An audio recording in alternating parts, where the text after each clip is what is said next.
जी सत श्री अकाल जी साਰਿਆਂ ਨੂੰ। सो ਅੱਜ ਦੀ ਵੀਡੀਓ ਦੇ ਵਿੱਚ ਆਪਾਂ ਦ ਲਿਵਿੰਗ ਵਰਲਡ ਦਾ ਟੌਪਿਕ ਪੜ੍ਹਨ ਜਾ ਰਹੇ ਵਟ ਇਜ਼ ਲਿਵਿੰਗ, ਜਿਹੜਾ ਕਿ ਲੇਟੈਸਟ ਐਡੀਸ਼ਨ ਜਿਹੜਾ ਡਿਲੀਟਡ ਆ ਪਰ 2025 ਦੇ ਸਿਲੇਬਸ ਦੇ ਵਿੱਚ ਸੀਗਾ, ਇਸ ਕਰਕੇ ਆਪਾਂ ਪੜ੍ਹਾਂਗੇ। 2026 ਦੇ ਵਿੱਚ ਹੋਊਗਾ ਕਿ ਨਹੀਂ ਉਹ ਪਰ ਨਹੀਂ ਪਤਾ।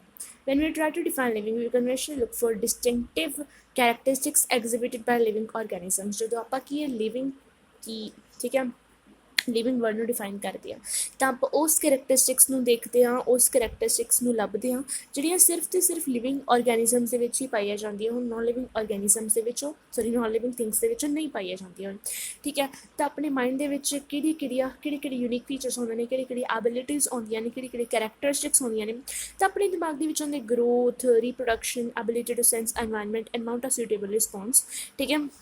ਇਮੀਡੀਏਟਲੀ ਇਹ ਐਜ਼ ਯੂਨੀਕ ਫੀਚਰਸ ਹੁੰਦੇ ਨੇ ਆਪਣੇ ਦਿਮਾਗ ਦੇ ਵਿੱਚ ਜਦੋਂ ਆਪਾਂ ਲਿਵਿੰਗ ਔਰਗੈਨਿਜ਼ਮਸ ਬਾਰੇ ਸੋਚਦੇ ਹਾਂ, ਠੀਕ ਹੈ। ਗਰੋਥ ਯੂਨੀਕ ਕਿਉਂ ਆ, ਠੀਕ ਹੈ, ਕਿ ਨੋਨ ਲਿਵਿੰਗ ਥਿੰਗਸ ਗਰੋ ਕਰਦੀਆਂ ਨੇ। ਜਿਹੜੇ ਫੋਨ 'ਤੇ ਤੁਸੀਂ ਇਹ ਵੀਡੀਓ ਦੇਖ ਰਹੇ ਹੋ ਕਿ ਉਹ ਫੋਨ ਤੁਹਾਡਾ ਗਰੋ ਕਰ ਦੇਗਾ, ਆਏ ਸਾਲ ਵੱਡਾ ਹੋ ਜਾਂਦਾ 1 ਇੰਚ, ਠੀਕ ਹੈ। ਅਤੇ ਜਿਹੜੇ ਟੇਬਲ 'ਤੇ ਤੁਸੀਂ ਬੈਠ ਕੇ ਦੇਖ ਰਹੇ ਹੋ ਕਿ ਉਹ ਗਰੋ ਕਰਦਾ, ਠੀਕ ਹੈ, ਨਹੀਂ ਕਰਦੇ, ਹੈ ਨਾ। ਅਤੇ ਨੋਨ ਲਿਵਿੰਗ ਥਿੰਗਸ ਜਿਹੜੀਆਂ ਨੇ ਉਹ ਗਰੋ ਨਹੀਂ ਕਰਦੀਆਂ, ਤਾਂ ਕਰਕੇ ਇਹ ਕੀ ਆ, ਇਹ ਇੱਕ ਕਰੈਕਟਰਿਸਟਿਕ ਫੀਚਰ ਆ ਲਿਵਿੰਗ ਔਰਗੈਨਿਜ਼ਮਸ ਦਾ। ਰੀਪਰੋਡਕਸ਼ਨ ਦੀ ਗੱਲ ਕਰੀਏ ਤਾਂ ਜਿਹੜੇ ਪਲਾਂਟਸ ਨੇ ਹੈ ਨਾ, ਉਹ ਸੀਡਸ ਬਣਾਉਂਦੇ ਨੇ ਅਤੇ ਸੀਡਸ ਤੋਂ ਨਵੇਂ ਪਲਾਂਟਸ ਉੱਗ ਜਾਂਦੇ ਨੇ। ਪਰ ਕੀ ਤੁਹਾਡਾ ਫੋਨ ਵੀ ਕੁਛ ਇੱਦਾਂ ਦਾ ਬਣਾਉਂਦਾ, ਠੀਕ ਹੈ। ਜਿਹੜੇ 2 ਫੋਨ ਆਏ ਨੇ, ਕਿ ਜਿਹੜੇ ਪੈਨ ਨਾਲ ਤੁਸੀਂ ਪੜ੍ਹਦੇ ਹੋ, ਜਿਹੜੀ ਕਾਪੀ ਨਾਲ ਤੁਸੀਂ ਪੜ੍ਹਦੇ ਹੋ, 1 ਤੋਂ 2 ਹੋ ਜਾਂਦੇ ਨੇ, ਨਹੀਂ ਹੁੰਦੇ ਨਾ। ਤਾਂ ਰੀਪਰੋਡਕਸ਼ਨ ਵੀ ਕਰੈਕਟਰਿਸਟਿਕ ਫੀਚਰ ਕਿਹਦਾ ਹੈਗਾ, ਲਿਵਿੰਗ ਔਰਗੈਨਿਜ਼ਮਸ ਦੇ ਕਰੈਕਟਰਿਸਟਿਕ ਫੀਚਰ ਆ। ਅਤੇ ਐਬਿਲਿਟੀ ਟੂ ਸੈਂਸ ਐਨਵਾਇਰਨਮੈਂਟ, ਜਿਹੜੀ ਕੁਰਸੀ 'ਤੇ ਤੁਸੀਂ ਬੈਠ ਕੇ ਪੜ੍ਹ ਰਹੇ ਹੋ, ਹੈ ਨਾ। ਹੁਣ ਗਰਮੀਆਂ ਨੇ ਅੱਗੇ, ਸਰਦੀ ਆ ਜਾਣਗੀਆਂ ਅਤੇ ਤੁਹਾਨੂੰ ਠੰਡ ਲੱਗੂਗੀ, ਪਰ ਜਿਹੜੀ ਕੁਰਸੀ ਤੁਸੀਂ ਬੈਠ ਕੇ ਪੜ੍ਹ ਰਹੇ ਹੋ ਕਿ ਉਸ ਕੁਰਸੀ ਨੂੰ ਠੰਡ ਲੱਗੂਗੀ, ਉਹ ਠੰਡੀ ਜ਼ਰੂਰ ਹੋ ਜਾਊਗੀ, ਜਿਸ ਕਰਕੇ ਤੁਹਾਨੂੰ ਹੋਰ ਠੰਡ ਚੜੂਗੀ, ਪਰ ਉਹਨੂੰ ਖੁਦ ਨੂੰ ਠੰਡ ਨਹੀਂ ਲੱਗਣੀ, ਕਿਉਂਕਿ ਉਹ ਸੈਂਸ ਹੀ ਨਹੀਂ ਕਰ ਸਕਦੀ ਠੰਡ ਨੂੰ। ਉਹਦੇ ਕੋਲ ਸੈਂਸ ਔਰਗਨਸ ਹੀ ਨਹੀਂ ਹੈਗੀ, ਉਹਦੇ ਕੋਲ ਨਰਵਸ ਸਿਸਟਮ ਵੀ ਨਹੀਂ ਹੈਗਾ, ਠੀਕ ਹੈ। ਉਹ ਲਿਵਿੰਗ ਥਿੰਗ ਹੀ ਨਹੀਂ ਹੈਗੀ, ਤਾਂ ਸੈਂਸ ਕਿੱਦਾਂ ਕਰੂਗੀ। ਅਤੇ ਮਾਊਂਟ ਅ ਸਿਊਟੇਬਲ ਰਿਸਪੌਂਸ, ਠੀਕ ਹੈ। ਕੋਈ ਵੀ ਚੀਜ਼ ਨੂੰ ਦੇਖ ਕੇ ਆਪਾਂ ਜੋ ਵੀ ਉਹਨੂੰ ਕਿਸੇ ਨਾ ਕਿਸੇ ਤਰ੍ਹਾਂ ਰਿਸਪੌਂਡ ਕਰਦੇ। ਤੁਹਾਡੇ ਕਿਸੇ ਨੇ ਮੂੰਹ 'ਤੇ ਚਪੇੜਾ ਮਾਰਿਆ, ਤੁਸੀਂ ਉਹਦੇ 'ਤੇ ਮਾਰੋਗੇ, ਠੀਕ ਹੈ, ਉਹਦੇ ਮਾਰੋਗੇ ਜਾਂ ਉਹਨੂੰ ਕਹੋਗੇ ਕਿ ਤੂੰ ਕਿਉਂ ਮਾਰਿਆ, ਹੈ ਨਾ। ਤਾਂ ਉਹ ਤੁਹਾਡਾ ਰਿਸਪੌਂਸ ਹੋਵੇ, ਇੱਕ ਸੁਟੇਬਲ ਰਿਸਪੌਂਸ ਤੁਸੀਂ ਦਿਓਗੇ, ਠੀਕ ਹੈ। ਅਤੇ ਇਹ ਸਾਰੇ ਜਿਹੜੇ ਨੇ ਆਪਣੇ ਦਿਮਾਗ ਦੇ ਵਿੱਚ ਐਜ਼ ਯੂਨੀਕ ਫੀਚਰਸ ਆਉਂਦੇ ਨੇ ਆਫ ਲਿਵਿੰਗ ਔਰਗੈਨਿਜ਼ਮਸ। ਹੁਣ ਇੱਕ ਕੁਐਸਚਨ ਥੋੜ੍ਹਾ ਕੰਟਰੋਵਰਸ਼ੀਅਲ ਕੁਐਸਚਨ ਆ, ਠੀਕ ਹੈ। ਕੁਐਸਚਨ ਕੀ ਆ ਕਿ ਤੁਸੀਂ ਮੈਨੂੰ ਦੱਸਿਆ ਹੁੰਦਾ ਕਿ ਯੂਨੀਕ ਫੀਚਰ ਕੀ ਆ ਲਿਵਿੰਗ ਔਰਗੈਨਿਜ਼ਮਸ ਦਾ। ਉਹਦੇ ਵਿੱਚ ਤੁਹਾਨੂੰ ਆਪਸ਼ਨ ਦਿੱਤੇ ਹੁੰਦੇ ਨੇ interaction with the environment, progressive evolution ਅਤੇ responsiveness to touch and all of these, ਠੀਕ ਹੈ। ਇਹ ਆਪਸ਼ਨ ਦਿੱਤੇ ਹੁੰਦੇ ਨੇ ਉਹਦੇ ਵਿੱਚ। ਅਤੇ ਉਹਦਾ ਆਨਸਰ ਕੀ ਆ, ਸਾਰਿਆਂ ਨੂੰ ਆਲ ਆਫ ਦਿਸ, ਠੀਕ ਹੈ।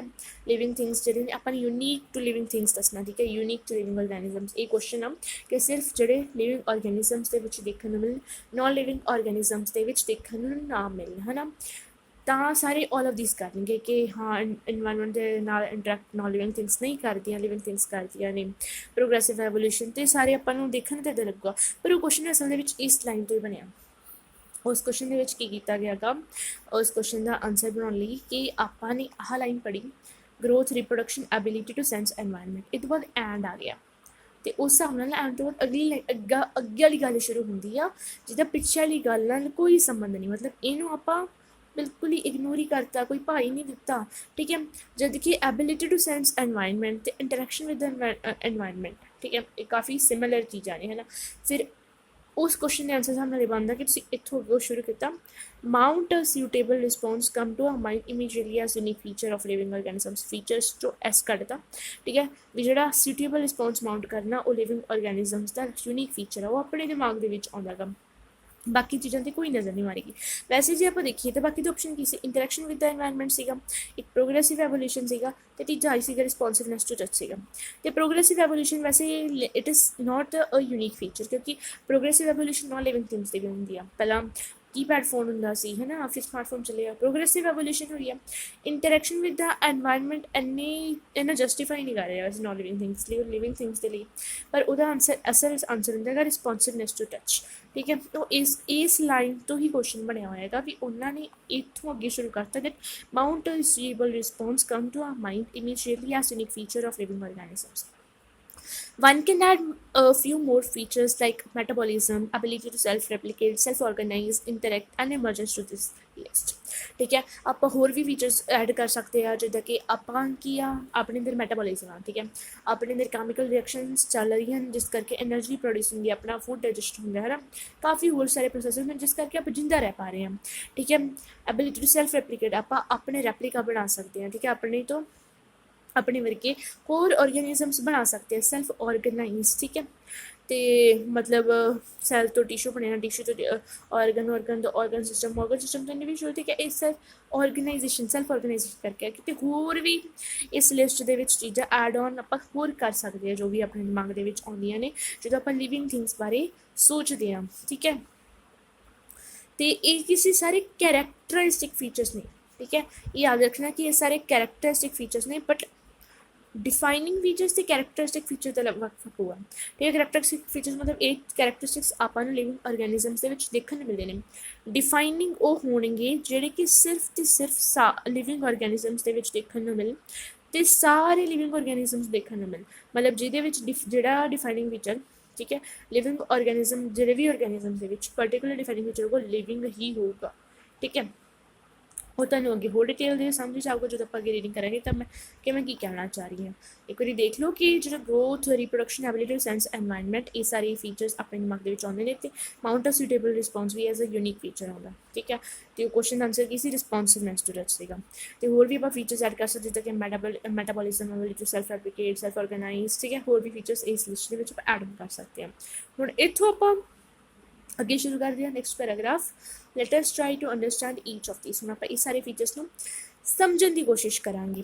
ऑल लिविंग ऑर्गेनिजम्स ग्रो, सारे लिविंग ऑर्गेनिजम्स ग्रो करते हैं।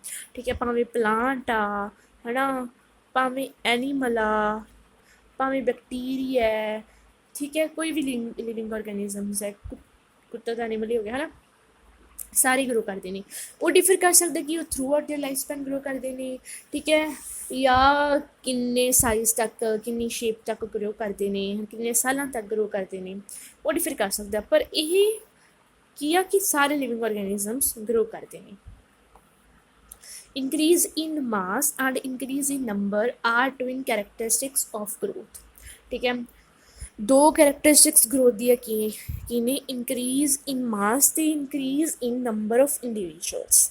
ठीक है, increase in number of individuals असल दे विच ना जिहड़े यूनीसैलुलर ऑर्गेनिजम्स ने उन्हां करके एक कैरेक्टरिस्टिक आ, क्योंकि जरा यूनीसैलुलर ऑर्गेनिजम आ तो ग्रो करता है ना, तो वह ग्रो करता तो वह इन्ना ज़्यादा ग्रो नहीं कर सकता, उन्होंने बाद क्या डिवाइड ही होना पैंदा, इस करके एक तो दो बन जाते हैं। इस करके आपने कहा increase in number of individuals. ठीक है, तो अपने दिमाग के आते हैं इंक्रीज इन मास आता है, तो increase in number of individuals आता है। ठीक है, कि यह ग्रोथ दियां कैरेक्टरिस्टिक्स ने। A multicellular organism grows by cell division. एक multicellular organism cell division नाल grow करता था। In plants, this growth by cell division occurs continuously throughout their lifespan. Plants ਦੇ ਵਿੱਚ ਜਿਹੜੀ ਇਹ growth ਆ cell division ਦੇ ਨਾਲ ਉਹ ਉਹਨਾਂ ਦੀ ਜ਼ਿੰਦਗੀ ਦੇ ਵਿੱਚ ਹੁੰਦੀ ਰਹਿੰਦੀ ਆ, ਮਤਲਬ ਉਹ ਵੱਧਦੇ ਰਹਿੰਦੇ ਨੇ। ਠੀਕ ਹੈ, ਕਦੇ ਇੱਕ ਸਾਈਜ਼ ਅਟੇਨ ਕਰਕੇ ਉਹ ਖੜ੍ਹਦੇ ਨਹੀਂ ਹੈਗੇ। In animals this growth is seen only up to a certain age. ਪਰ ਐਨੀਮਲਸ ਦੇ ਵਿੱਚ ਜਿਹੜੀ ਇਹ ਗਰੋਥ ਆ, ਗਰੋਥ ਬਾਈ ਸੈਲ ਡਿਵੀਜ਼ਨ ਆ, ਉਹ ਸਰਟੇਨ ਏਜ ਤੱਕ ਹੀ ਦੇਖਣ ਨੂੰ ਮਿਲਦੀ ਆ। ਸਰਟੇਨ ਸ਼ੇਪ ਸਾਈਜ਼ ਅਟੇਨ ਕਰਕੇ ਸਰਟੇਨ ਏਜ ਤੋਂ ਬਾਅਦ ਉਹ ਗਰੋ ਕਰਨਾ ਬੰਦ ਹੋ ਜਾਂਦੇ ਨੇ, ਉਹਨਾਂ ਦੀਆਂ ਜਿਹੜੀਆਂ ਗਰੋਥ ਪਲੇਟਸ ਨੇ ਉਹ ਬੰਦ ਹੋ ਜਾਂਦੀਆਂ ਨੇ। However, cell division occurs in certain tissues to replace lost tissue. हालांकि जी ग्रोथ आ बाय सैल डिवीजन वो तो सर्टेन एज तक ही लिमिटेड आ। ठीक है, पर जी सैल डिवीजन वो होंगी हैगी कुछ टिश्यूज़ के पुराने टिश्यूज़ को रिप्लेस करने वास्ते। जिदा कि मान लो तुहाडे घर दे बच्चे है ना, तुसीं सब्जी कट रही सी, तुहाडी उंगल ते घर दे बच्ची। ठीक है, तो उत्थे जख्म हो गया, उत्थे जिहड़े सैल्स सीगे वो कट्टे गए, तो हुण कि वो उदा ही रहूगा नहीं, उत्थे होर नवे सैल्स ग्रो कर जाएंगे ना, रीजनरेशन हो जाएगी। राइट, तो वो तुहाडी उंगली पहलां वर्गी हो जाएगी। तो मतलब सैल डिविजन नाल ग्रोथ होंदी है। उत्थे वो किवें होया, उत्थों दी जिहड़ी सैल्स सीगे, ठीक है, जिहड़े तुहाडे हजे हैगे सी उत्थे है ना, उन्होंने ने डिवाइड किया, डिवाइड करके नवे सैल्स बनाए, जिन्होंने जिहड़े पुराने सैल सीगे जिथों गायब हो गई सी, वो जगह नूं सारी नूं मल लिया। Unicellular organisms also grow by cell division. ਜਿਹੜੇ यूनीसैल्यूलर ऑर्गेनिजम्स ਨੇ ਉਹ ਵੀ ਸੈਲ ਡਿਵੀਜ਼ਨ ਦੇ ਨਾਲ ਹੀ ਗਰੋ ਕਰਦੇ ਨੇ। one can easily observe this in vitro cultures by simply counting the number of cells under the microscope। ਤੇ ਕੋਈ ਵੀ ਇਨਸਾਨ ਜਿਹੜਾ ਹੈਗਾ, ਠੀਕ ਹੈ, ਉਹ ਇਹਨਾਂ ਇਨ ਵਿਟਰੋ ਕਲਚਰਸ ਨੂੰ ਕੀ ਹੈ ਕਿੱਦਾਂ ਮਤਲਬ ਇਸ ਗਰੋਥ ਨੂੰ, ਠੀਕ ਹੈ, ਇਸ ਗਰੋਥ ਨੂੰ, ਕਿਸ ਗਰੋਥ ਨੂੰ, यूनीसैल्यूलर ऑर्गेनिजम्स की ग्रोथ ਨੂੰ ਬਾਏ ਸੈਲ ਡਿਵੀਜ਼ਨ, ਇਸ ਗਰੋਥ ਨੂੰ ਕਿ ਈਜ਼ੀਲੀ ਓਬਜ਼ਰਵ ਕਰ ਸਕਦਾ ਇਨ ਵਿਟਰੋ ਕਲਚਰਸ ਦੇ ਵਿੱਚ। ਆਪਾਂ ਕਿਸੇ ਵੀ यूनीसैल्यूलर ऑर्गेनिज्म ਨੂੰ, ਠੀਕ ਹੈ, ਆਪਾਂ ਲੈਬ ਦੇ ਵਿੱਚ ਗਰੋ ਕਰ ਸਕਦੇ ਹਾਂ। ਅਤੇ ਫਿਰ ਉਸ ਤੋਂ ਬਾਅਦ ਆਪਾਂ ਦੇਖਾਂਗੇ ਜਦੋਂ ਗਰੋ ਕਰਾਂਗੇ ਤਾਂ ਵੀ ਪਹਿਲਾਂ ਆਪਾਂ ਨੇ ਮੰਨ ਲਓ 2 ਸੈਲਸ ਲਏ ਸੀ, ਪਰ ਆਪਾਂ ਨੇ ਥੋੜ੍ਹੇ ਟਾਈਮ ਬਾਅਦ ਦੇਖਿਆ 2 ਤੋਂ 100 ਸੈਲਸ ਹੋ ਗਏ। ਤਾਂ ਠੀਕ ਹੈ, ਸਿੰਪਲੀ ਕਾਊਂਟ ਕਰਕੇ ਆਪਾਂ ਨੇ ਦੇਖ ਲਿਆ ਕਿ ਹਾਂ ਜਿਹੜੇ यूनीसैल्यूलर ऑर्गेनिजम्स ਨੇ ਉਹ ਵੀ ਗਰੋ ਕਰ ਰਹੇ ਨੇ। यूनीसैल्यूलर ऑर्गेनिजम्स ਕਿਹਦੇ ਨਾਲ ਗਰੋ ਕਰਦੇ ਨੇ? ਬਾਏ ਡਿਵਾਈਡਿੰਗ, ਠੀਕ ਹੈ, by increase in number of cells. ਅਤੇ ਇਹ ਆਪਾਂ ਨੇ ਕਿੱਦਾਂ ਡੈਟਰਮਾਈਨ ਕੀਤਾ? ਇਨ ਵਿਟਰੋ ਕਲਚਰਸ ਦੇ ਵਿੱਚ ਉਹਨਾਂ ਨੂੰ ਗਰੋ ਕਰਕੇ। In majority of higher animals and plants, growth and reproduction are mutually exclusive events। ਠੀਕ ਹੈ, ਮੈਜੋਰਿਟੀ ਹਾਇਰ ਐਨੀਮਲਸ ਅਤੇ ਪਲਾਂਟਸ ਦੇ ਵਿੱਚ ਜਿਹੜੀ ਗਰੋਥ ਅਤੇ ਰੀਪਰੋਡਕਸ਼ਨ ਆ ਉਹ ਐਕਸਕਲੂਸਿਵ ਈਵੈਂਟਸ ਨੇ। ਮਤਲਬ ਗਰੋਥ ਉਹਨਾਂ ਲਈ ਅੱਡ ਚੀਜ਼ ਆ ਅਤੇ ਜਿਹੜੀ ਰੀਪਰੋਡਕਸ਼ਨ ਆ ਉਹਨਾਂ ਲਈ ਅੱਡ ਚੀਜ਼ ਆ। ਗਰੋਥ ਕੀ ਆ ਕਿ ਸਾਈਜ਼ ਦੇ ਵਿੱਚ ਇਨਕਰੀਜ਼ ਹੋਣਾ, ਉਹ ਗਰੋਥ ਆ। ਪਰ ਰੀਪਰੋਡਕਸ਼ਨ ਕੀ ਆ ਕਿ ਇੱਕ ਇੰਡੀਵਿਜੂਅਲਸ ਤੋਂ ਅੱਗੇ 2 ਇੰਡੀਵਿਜੂਅਲਸ ਬਣ ਜਾਣੇ, ਉਹ ਰੀਪਰੋਡਕਸ਼ਨ ਆ for multicellular organisms। ਪਰ यूनीसैल्यूलर ऑर्गेनिजम्स ਦੇ ਲਈ ਇੱਦਾਂ ਨਹੀਂ ਹੁੰਦਾ। ਇੱਕ ਬੈਕਟੀਰੀਆ ਹੈਗਾ, ਉਹ ਕੀ ਆ, ਡਿਵਾਈਡ ਕਰਕੇ 2 ਬੈਕਟੀਰੀਆ ਬਣਾਉਂਦਾ, ਰਾਈਟ। ਜਦੋਂ ਇਹਨਾਂ ਨੇ ਗਰੋ ਕਰਨਾ ਤਾਂ ਇਹ ਡਿਵਾਈਡ ਹੀ ਕਰ ਜਾਂਦੇ ਨੇ, ਹੈ ਨਾ, ਕਿਉਂਕਿ ਜਦੋਂ ਇਹ ਥੋੜ੍ਹਾ ਮੋਟਾ ਗਰੋ ਕਰਦੇ ਨੇ ਤਾਂ ਇਹਨਾਂ ਦੀ ਕਾਈਂਡ ਨੂੰ ਪਲਾਜ਼ਮਿਕ ਰੇਸ਼ੋ ਜਿਹੜੀ ਉਹ ਡਿਸਟਰਬ ਹੁੰਦੀ, ਇਸ ਕਰਕੇ ਇਹਨੂੰ ਡਿਵਾਈਡ ਕਰਨਾ ਪੈਂਦਾ। ਇਸ ਕਰਕੇ ਜਿਹੜੀ ਗਰੋਥ ਬਾਏ ਮਾਸ ਆ ਅਤੇ ਮਤਲਬ ਗਰੋਥ ਅਤੇ ਰੀਪਰੋਡਕਸ਼ਨ ਇਹਨਾਂ ਦੇ ਵਿੱਚ ਸੇਮ ਹੀ ਇਵੈਂਟ ਆ, ਠੀਕ ਹੈ। ਛੋਟਾ ਜਿਹਾ I note just what's happened। Yeah, ਇਸ ਕਰਕੇ growth ਤੇ ਜਿਹੜੀ reproduction ਇਹਨਾਂ ਦੀ same event ਹੁੰਦੀ ਹੈ for the unicellular organisms।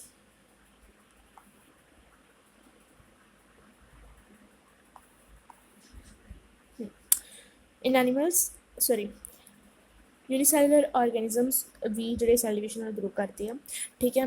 ਅਤੇ ਇਸ ਡਿਵੀਜ਼ਨ, ਇਸ ਗਰੋਥ ਨੂੰ ਆਪਾਂ ਇਨ ਵਿਟਰੋ ਕਲਚਰਸ ਦੇ ਵਿੱਚ ਦੇਖ ਸਕਦੇ ਹਾਂ। ਅਤੇ ਹਾਇਰ ਐਨੀਮਲਸ ਦੇ ਜਿਹੜੇ ਪਲਾਂਟਸ ਨੇ ਉਹਨਾਂ ਦੇ ਵਿੱਚ ਗਰੋਥ ਅਤੇ ਰੀਪਰੋਡਕਸ਼ਨ ਕੀ ਨੇ? ਐਕਸਕਲੂਸਿਵ ਇਵੈਂਟਸ ਨੇ। One must remember that increase in body mass is considered as growth. ਠੀਕ ਹੈ, ਆਪਾਂ ਨੂੰ ਯਾਦ ਰੱਖਣਾ ਚਾਹੀਦਾ ਵੀ ਇੰਕਰੀਜ਼ ਇਨ ਬੋਡੀ ਮਾਸ ਕੀ ਆ, ਉਹਨੂੰ ਆਪਾਂ ਗਰੋਥ ਕਹਿੰਦੇ ਹਾਂ, ਠੀਕ ਹੈ। Increase in body mass is growth, ਠੀਕ ਹੈ। And non living objects also grow. ਹੁਣ ਆਪਾਂ ਨੇ ਦੇਖਿਆ ਸੀਗਾ ਕਿ 2 ਕਰੈਕਟਰਿਸਟਿਕਸ ਨੇ ਗਰੋਥ ਦੇ। ਗਰੋਥ ਦੇ 2 ਕਰੈਕਟਰਿਸਟਿਕਸ ਨੇ, ਇੱਕ ਤਾਂ ਹੈਗਾ ਇੰਕਰੀਜ਼ ਇਨ ਬੋਡੀ ਮਾਸ ਅਤੇ ਦੂਜਾ ਸੀਗਾ ਇੰਕਰੀਜ਼ ਇਨ ਸੈੱਲ ਨੰਬਰ, ਰਾਈਟ। ਅਤੇ ਹੁਣ ਆਪਾਂ ਨੇ ਦੇਖਿਆ ਵੀ ਜਿਹੜਾ ਇੰਕਰੀਜ਼ ਇਨ ਬੋਡੀ ਮਾਸ ਹੈ ਉਹ ਵੀ ਤਾਂ ਇੱਕ ਗਰੋਥ ਦਾ ਕਰੈਕਟਰਿਸਟਿਕਸ ਹੈ। ਅਤੇ ਇੱਥੋਂ ਆਪਾਂ ਨੂੰ ਯਾਦ ਕਰਨਾ ਚਾਹੀਦਾ ਹੈ ਕਿ ਜਿਹੜੇ ਨੋਨ ਲਿਵਿੰਗ ਥਿੰਗਸ ਨੇ ਉਹਨਾਂ ਦੇ ਵਿੱਚ ਵੀ ਬੋਡੀ ਮਾਸ ਇੰਕਰੀਜ਼ ਹੁੰਦਾ ਹੈਗਾ, ਠੀਕ ਹੈ। ਉਹਨਾਂ ਦੇ ਵਿੱਚ ਕਿੱਦਾਂ ਹੁੰਦਾ? ਹੁਣ ਆਪਾਂ ਦੇਖਦੇ ਹਾਂ NCERT ਨੇ ਕੀ ਲਿਖਿਆ ਹੋਇਆ ਕਿ ਕਿੱਦਾਂ ਹੁੰਦਾ ਹੈਗਾ। ਇੱਥੇ ਲਿਖਿਆ ਕਿ non living objects also growth if we take increase in body mass as a criterion for growth, ਠੀਕ ਹੈ। ਨੋਨ ਲਿਵਿੰਗ ਥਿੰਗਸ ਵੀ ਗਰੋ ਕਰਦੀਆਂ ਨੇ ਜੇ ਇੰਕਰੀਜ਼ ਇਨ ਬੋਡੀ ਮਾਸ ਕੀ ਆ, ਗਰੋਥ ਦਾ ਕ੍ਰਾਈਟੇਰੀਆ ਹੈਗਾ। Mountains, boulders, sand mounts to grow, ਠੀਕ ਹੈ। ਅਤੇ ਬੋਡੀ ਮਾਸ ਅਤੇ ਇੰਕਰੀਜ਼ ਦੇ ਨਾਲ ਮਾਊਂਟੇਨਸ ਗਰੋ ਹੁੰਦੇ ਨੇ, ਬੋਲਡਰਸ ਗਰੋ ਹੁੰਦੇ ਨੇ ਅਤੇ ਸੈਂਡ ਮਾਊਂਟਸ, ਕਿਉਂਕਿ ਉਹਨਾਂ ਦੇ ਉੱਪਰ ਹੋਰ ਮਿੱਟੀ ਘੱਟਾ ਅਕਮੂਲੇਟ ਹੋ ਜਾਂਦਾ ਹੈਗਾ, ਠੀਕ ਹੈ। ਅਤੇ ਅਕਮੂਲੇਸ਼ਨ ਨਾਲ ਕੀ ਹੈ, ਬੋਡੀ ਮਾਸ ਉਹਨਾਂ ਦਾ ਇਨਕਰੀਜ਼ ਹੋ ਜਾਂਦਾ ਹੈ।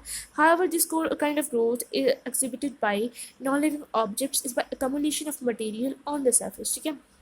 ਜਿਵੇਂ ਮਾਊਂਟੇਨ ਹੈ, ਮਾਊਂਟੇਨ ਦੇ ਸਰਫੇਸ ਦੇ ਉੱਪਰ ਹੋਰ ਮਿੱਟੀ ਘੱਟਾ ਆਊਗਾ ਅਤੇ ਉਹਨਾਂ ਦੇ ਉੱਪਰ ਅਕਮੂਲੇਸ਼ਨ ਹੋਈ ਨਾ ਮਟੀਰੀਅਲ ਦੀ, ਅਤੇ ਇਸ ਨਾਲ ਹੀ ਬੋਡੀ ਮਾਸ ਇਨਕਰੀਜ਼ ਹੋਏ, ਇਸ ਨਾਲ ਗਰੋਥ ਹੋਈ। In living organisms growth is from inside. ਪਰ ਜੇ ਆਪਾਂ ਲਿਵਿੰਗ ਆਰਗੈਨਿਜ਼ਮਸ ਦੀ ਗਰੋਥ ਦੀ ਗੱਲ ਕਰੀਏ ਤਾਂ ਉਹਨਾਂ ਦੇ ਵਿੱਚ ਅਕਮੂਲੇਸ਼ਨ ਕਰਕੇ ਨਹੀਂ ਹੁੰਦੀ, ਉਹਨਾਂ ਦੇ ਵਿੱਚ ਅੰਦਰੋਂ ਗਰੋਥ ਹੁੰਦੀ ਹੈ, ਠੀਕ ਹੈ। growth therefore cannot be taken as a defining property of living organisms। ਇਸ ਕਰਕੇ ਆਪਾਂ growth ਨੂੰ ਕੀ ਆ defining property ਨਹੀਂ ਲੈ ਸਕਦੇ। ਮਤਲਬ grow ਜਿਹੜੀ ਚੀਜ਼ grow ਕਰ ਰਹੀ ਹੈ ਜ਼ਰੂਰੀ ਨਹੀਂ ਉਹ ਲਿਵਿੰਗ ਹੀ ਹੋਵੇ, ਨਾ ਲਿਵਿੰਗ ਵੀ ਹੋ ਸਕਦੀ ਆ। ਜਿੱਦਾਂ ਕਿ ਆਪਾਂ ਐਗਜ਼ਾਮਪਲ ਦੇ ਤਾਂ ਮਾਊਂਟੇਨਸ, ਬੋਲਡਰਸ ਤੇ ਸੈਂਡ ਮਾਊਂਟਸ ਜਿਹੜੇ ਆ ਗਰੋ ਕਰਦੇ ਆ, ਪਰ ਹੈਗੇ ਕਿ ਨਹੀਂ ਲਿਵਿੰਗ ਨੇ, ਨਹੀਂ ਉਹ ਨੋਨ ਲਿਵਿੰਗ ਨੇ, ਹੈ ਨਾ। ਗਰੋਥ ਆਪਾਂ ਨੂੰ ਪਹਿਲਾਂ ਡਿਫਾਈਨ ਕਰਨਾ ਪਊਗਾ ਕਿ ਕੰਡੀਸ਼ਨ ਕੀ ਆ ਵੀ ਜਿਹੜੀ ਚੀਜ਼ ਅੰਦਰੋਂ ਗਰੋ ਕਰਦੀ ਆ, ਜਿਹਦੇ ਵਿੱਚ ਜਿਹੜੀ ਗਰੋਥ ਆ ਇਨਸਾਈਡ ਤੋਂ ਹੁੰਦੀ ਹੈ, ਬਾਈ ਕਮੂਲੇਸ਼ਨ ਨਹੀਂ ਹੁੰਦੀ, ਉਹ ਹੀ ਲਿਵਿੰਗ ਆ। ਇਹ ਆਪਾਂ ਨੂੰ ਪਹਿਲਾਂ ਕੰਡੀਸ਼ਨ ਜਿਹੜੀ ਉਹ ਰੱਖਣੀ ਪਊਗੀ, ਫਿਰ ਆਪਾਂ ਕਹਿ ਸਕਦੇ ਹਾਂ, ਹੈ ਨਾ। ਪਰ ਤਾਂ ਕਰਕੇ ਆਪਾਂ ਗਰੋਥ ਨੂੰ ਕੀ ਆ ਡਿਫਾਈਨਿੰਗ ਪ੍ਰੋਪਰਟੀ ਨਹੀਂ ਲੈ ਸਕਦੇ। Conditions in which it can be observed in all living organisms have to be explained and then we understand that it is a characteristic of living systems. ਠੀਕ ਹੈ, ਗਰੋਥ ਕੈਰੈਕਟਰਿਸਟਿਕ ਜ਼ਰੂਰ ਆ, ਮਤਲਬ ਲਿਵਿੰਗ ਸਿਸਟਮ ਦੇ ਵਿੱਚ growth ਹੁੰਦੀ ਆ, ਪਰ ਉਹ ਡਿਫਾਈਨਿੰਗ ਪ੍ਰੋਪਰਟੀ ਨਹੀਂ ਹੈਗੀ। ਮਤਲਬ ਜਿਹਦੇ ਵਿੱਚ ਹੁਣ ਕੈਰੈਕਟਰਿਸਟਿਕ ਅਤੇ ਡਿਫਾਈਨਿੰਗ ਪ੍ਰੋਪਰਟੀ ਦੇ ਵਿੱਚ ਹੁਣ ਫਰਕ ਕੀ ਆ, ਠੀਕ ਆ, ਇਹ ਆਪਾਂ ਨੂੰ ਇੱਥੋਂ ਪਤਾ ਲੱਗੂਗਾ। ਕੈਰੈਕਟਰਿਸਟਿਕ ਉਹ ਹੋਊਗੀ ਮਤਲਬ ਜਿਹੜੀ ਲਿਵਿੰਗ ਥਿੰਗ ਹੋਇਆ, ਹੈ ਨਾ, ਕੋਈ ਵੀ ਲਿਵਿੰਗ ਥਿੰਗ ਆ ਜਿਹੜੀ ਗਰੋ ਕਰੂਗੀ, ਠੀਕ ਹੈ, ਇਹਦਾ ਮਤਲਬ ਹੈ ਕੈਰੈਕਟਰਿਸਟਿਕ ਆਫ ਲਿਵਿੰਗ ਆਰਗੈਨਿਜ਼ਮ, ਮਤਲਬ ਜਿਹੜੀ ਲਿਵਿੰਗ ਥਿੰਗਸ ਨੇ ਉਹ ਗਰੋ ਕਰਦੀਆਂ ਨੇ, ਬਟ ਡਿਫਾਈਨਿੰਗ ਪ੍ਰੋਪਰਟੀ ਨਹੀਂ ਹੈਗੀ। ਮਤਲਬ ਇਹਦਾ ਮਤਲਬ ਇਹ ਨਹੀਂ ਹੈਗਾ ਕਿ ਜਿਹੜੀ ਚੀਜ਼ ਗਰੋ ਕਰਦੀ ਆ ਉਹ ਜ਼ਰੂਰੀ ਨਹੀਂ ਹੈਗਾ ਕਿ ਲਿਵਿੰਗ ਥਿੰਗ ਹੀ ਹੋਊਗੀ। ਸਮਝਾਇਆ ਕਿ ਲਿਵਿੰਗ ਥਿੰਗ ਗਰੋ ਕਰੂਗੀ, ਠੀਕ ਹੈ, ਇਹ ਉਹਦੀ ਕੈਰੈਕਟਰਿਸਟਿਕ ਆ, ਪਰ ਜਿਹੜੀ ਚੀਜ਼ ਗਰੋ ਕਰੂਗੀ ਉਹ ਜ਼ਰੂਰੀ ਨਹੀਂ ਹੈਗਾ ਕਿ ਲਿਵਿੰਗ ਥਿੰਗ ਹੀ ਹੋਵੇ, ਕਿਉਂਕਿ ਗਰੋ ਤਾਂ ਨॉन ਲਿਵਿੰਗ ਥਿੰਗਸ ਵੀ ਕਰਦੀਆਂ ਨੇ। This is the difference between the defining property and characteristic. ਇਹ ਤੋਂ ਆਪਾਂ ਕੀ ਕਹਿਣਾ ਚਾਹੁੰਦੇ ਹਾਂ, ਹੈ ਨਾ। ਮਤਲਬ ਇੱਕ ਚੀਜ਼ ਤਾਂ ਟਰੂ ਸਟੇਟਮੈਂਟ ਟਰੂ ਆ ਵੀ ਲਿਵਿੰਗ ਥਿੰਗਸ ਜਿਹੜੀਆਂ ਨੇ ਗਰੋ ਕਰਦੀਆਂ ਨੇ, ਬਟ ਉਹਦਾ ਵਾਈਸ ਵਰਸਾ ਟਰੂ ਨਹੀਂ ਹੈਗਾ ਵੀ ਜਿਹੜੀਆਂ ਚੀਜ਼ਾਂ ਗਰੋ ਕਰਦੀਆਂ ਉਹ ਲਿਵਿੰਗ ਥਿੰਗਸ ਹੀ ਹੋਣਗੀਆਂ, ਲਿਵਿੰਗ ਆਰਗੈਨਿਜ਼ਮਸ ਹੀ ਹੋਣਗੇ। ਜਿਹੜਾ ਡੈਡ ਆਰਗੈਨਿਜ਼ਮਸ ਹੈ ਉਹ ਕਦੇ ਵੀ ਗਰੋ ਨਹੀਂ ਕਰਦਾ। Reproduction likewise is a characteristic of living organism. ਜਿਹੜੀ ਰੀਪਰੋਡਕਸ਼ਨ ਆਫ ਲਿਵਿੰਗ ਆਰਗੈਨਿਜ਼ਮਸ ਦੀ ਕੀ ਹੈ ਕੈਰੈਕਟਰਿਸਟਿਕ ਆ। ਇਨ ਮਲਟੀ ਸੈਲੂਲਰ ਇਹ ਵੀ ਕੈਰੈਕਟਰਿਸਟਿਕ ਇੱਥੇ ਡਿਫਾਈਨਿੰਗ ਪ੍ਰੋਪਰਟੀ ਨਹੀਂ ਲਿਖਿਆ ਹੋਇਆ, ਯਾਦ ਰੱਖਣਾ। In multi cellular organisms reproduction refers to the production of progeny possessing features more or less similar to those of parents। ਠੀਕ ਹੈ, ਮਲਟੀ ਸੈਲੂਲਰ ਆਰਗੈਨਿਜ਼ਮਸ ਦੇ ਵਿੱਚ ਰੀਪਰੋਡਕਸ਼ਨ ਦਾ ਮਤਲਬ ਕੀ ਹੁੰਦਾ? ਰੀਪਰੋਡਕਸ਼ਨ ਦਾ ਮਤਲਬ ਹੁੰਦਾ ਪ੍ਰੋਜੈਨੀ ਪ੍ਰੋਡਿਊਸ ਕਰਨਾ ਜਿਹਦੇ ਕੋਲ ਫੀਚਰਸ ਹੋਣ ਜਿਹੜੇ ਕਿ ਮਤਲਬ ਕੁਛ ਹੱਦ ਤੱਕ ਜਿਹੜੇ ਆ ਪੇਰੈਂਟਸ ਨਾਲ ਮਿਲਦੇ ਹੋਣ।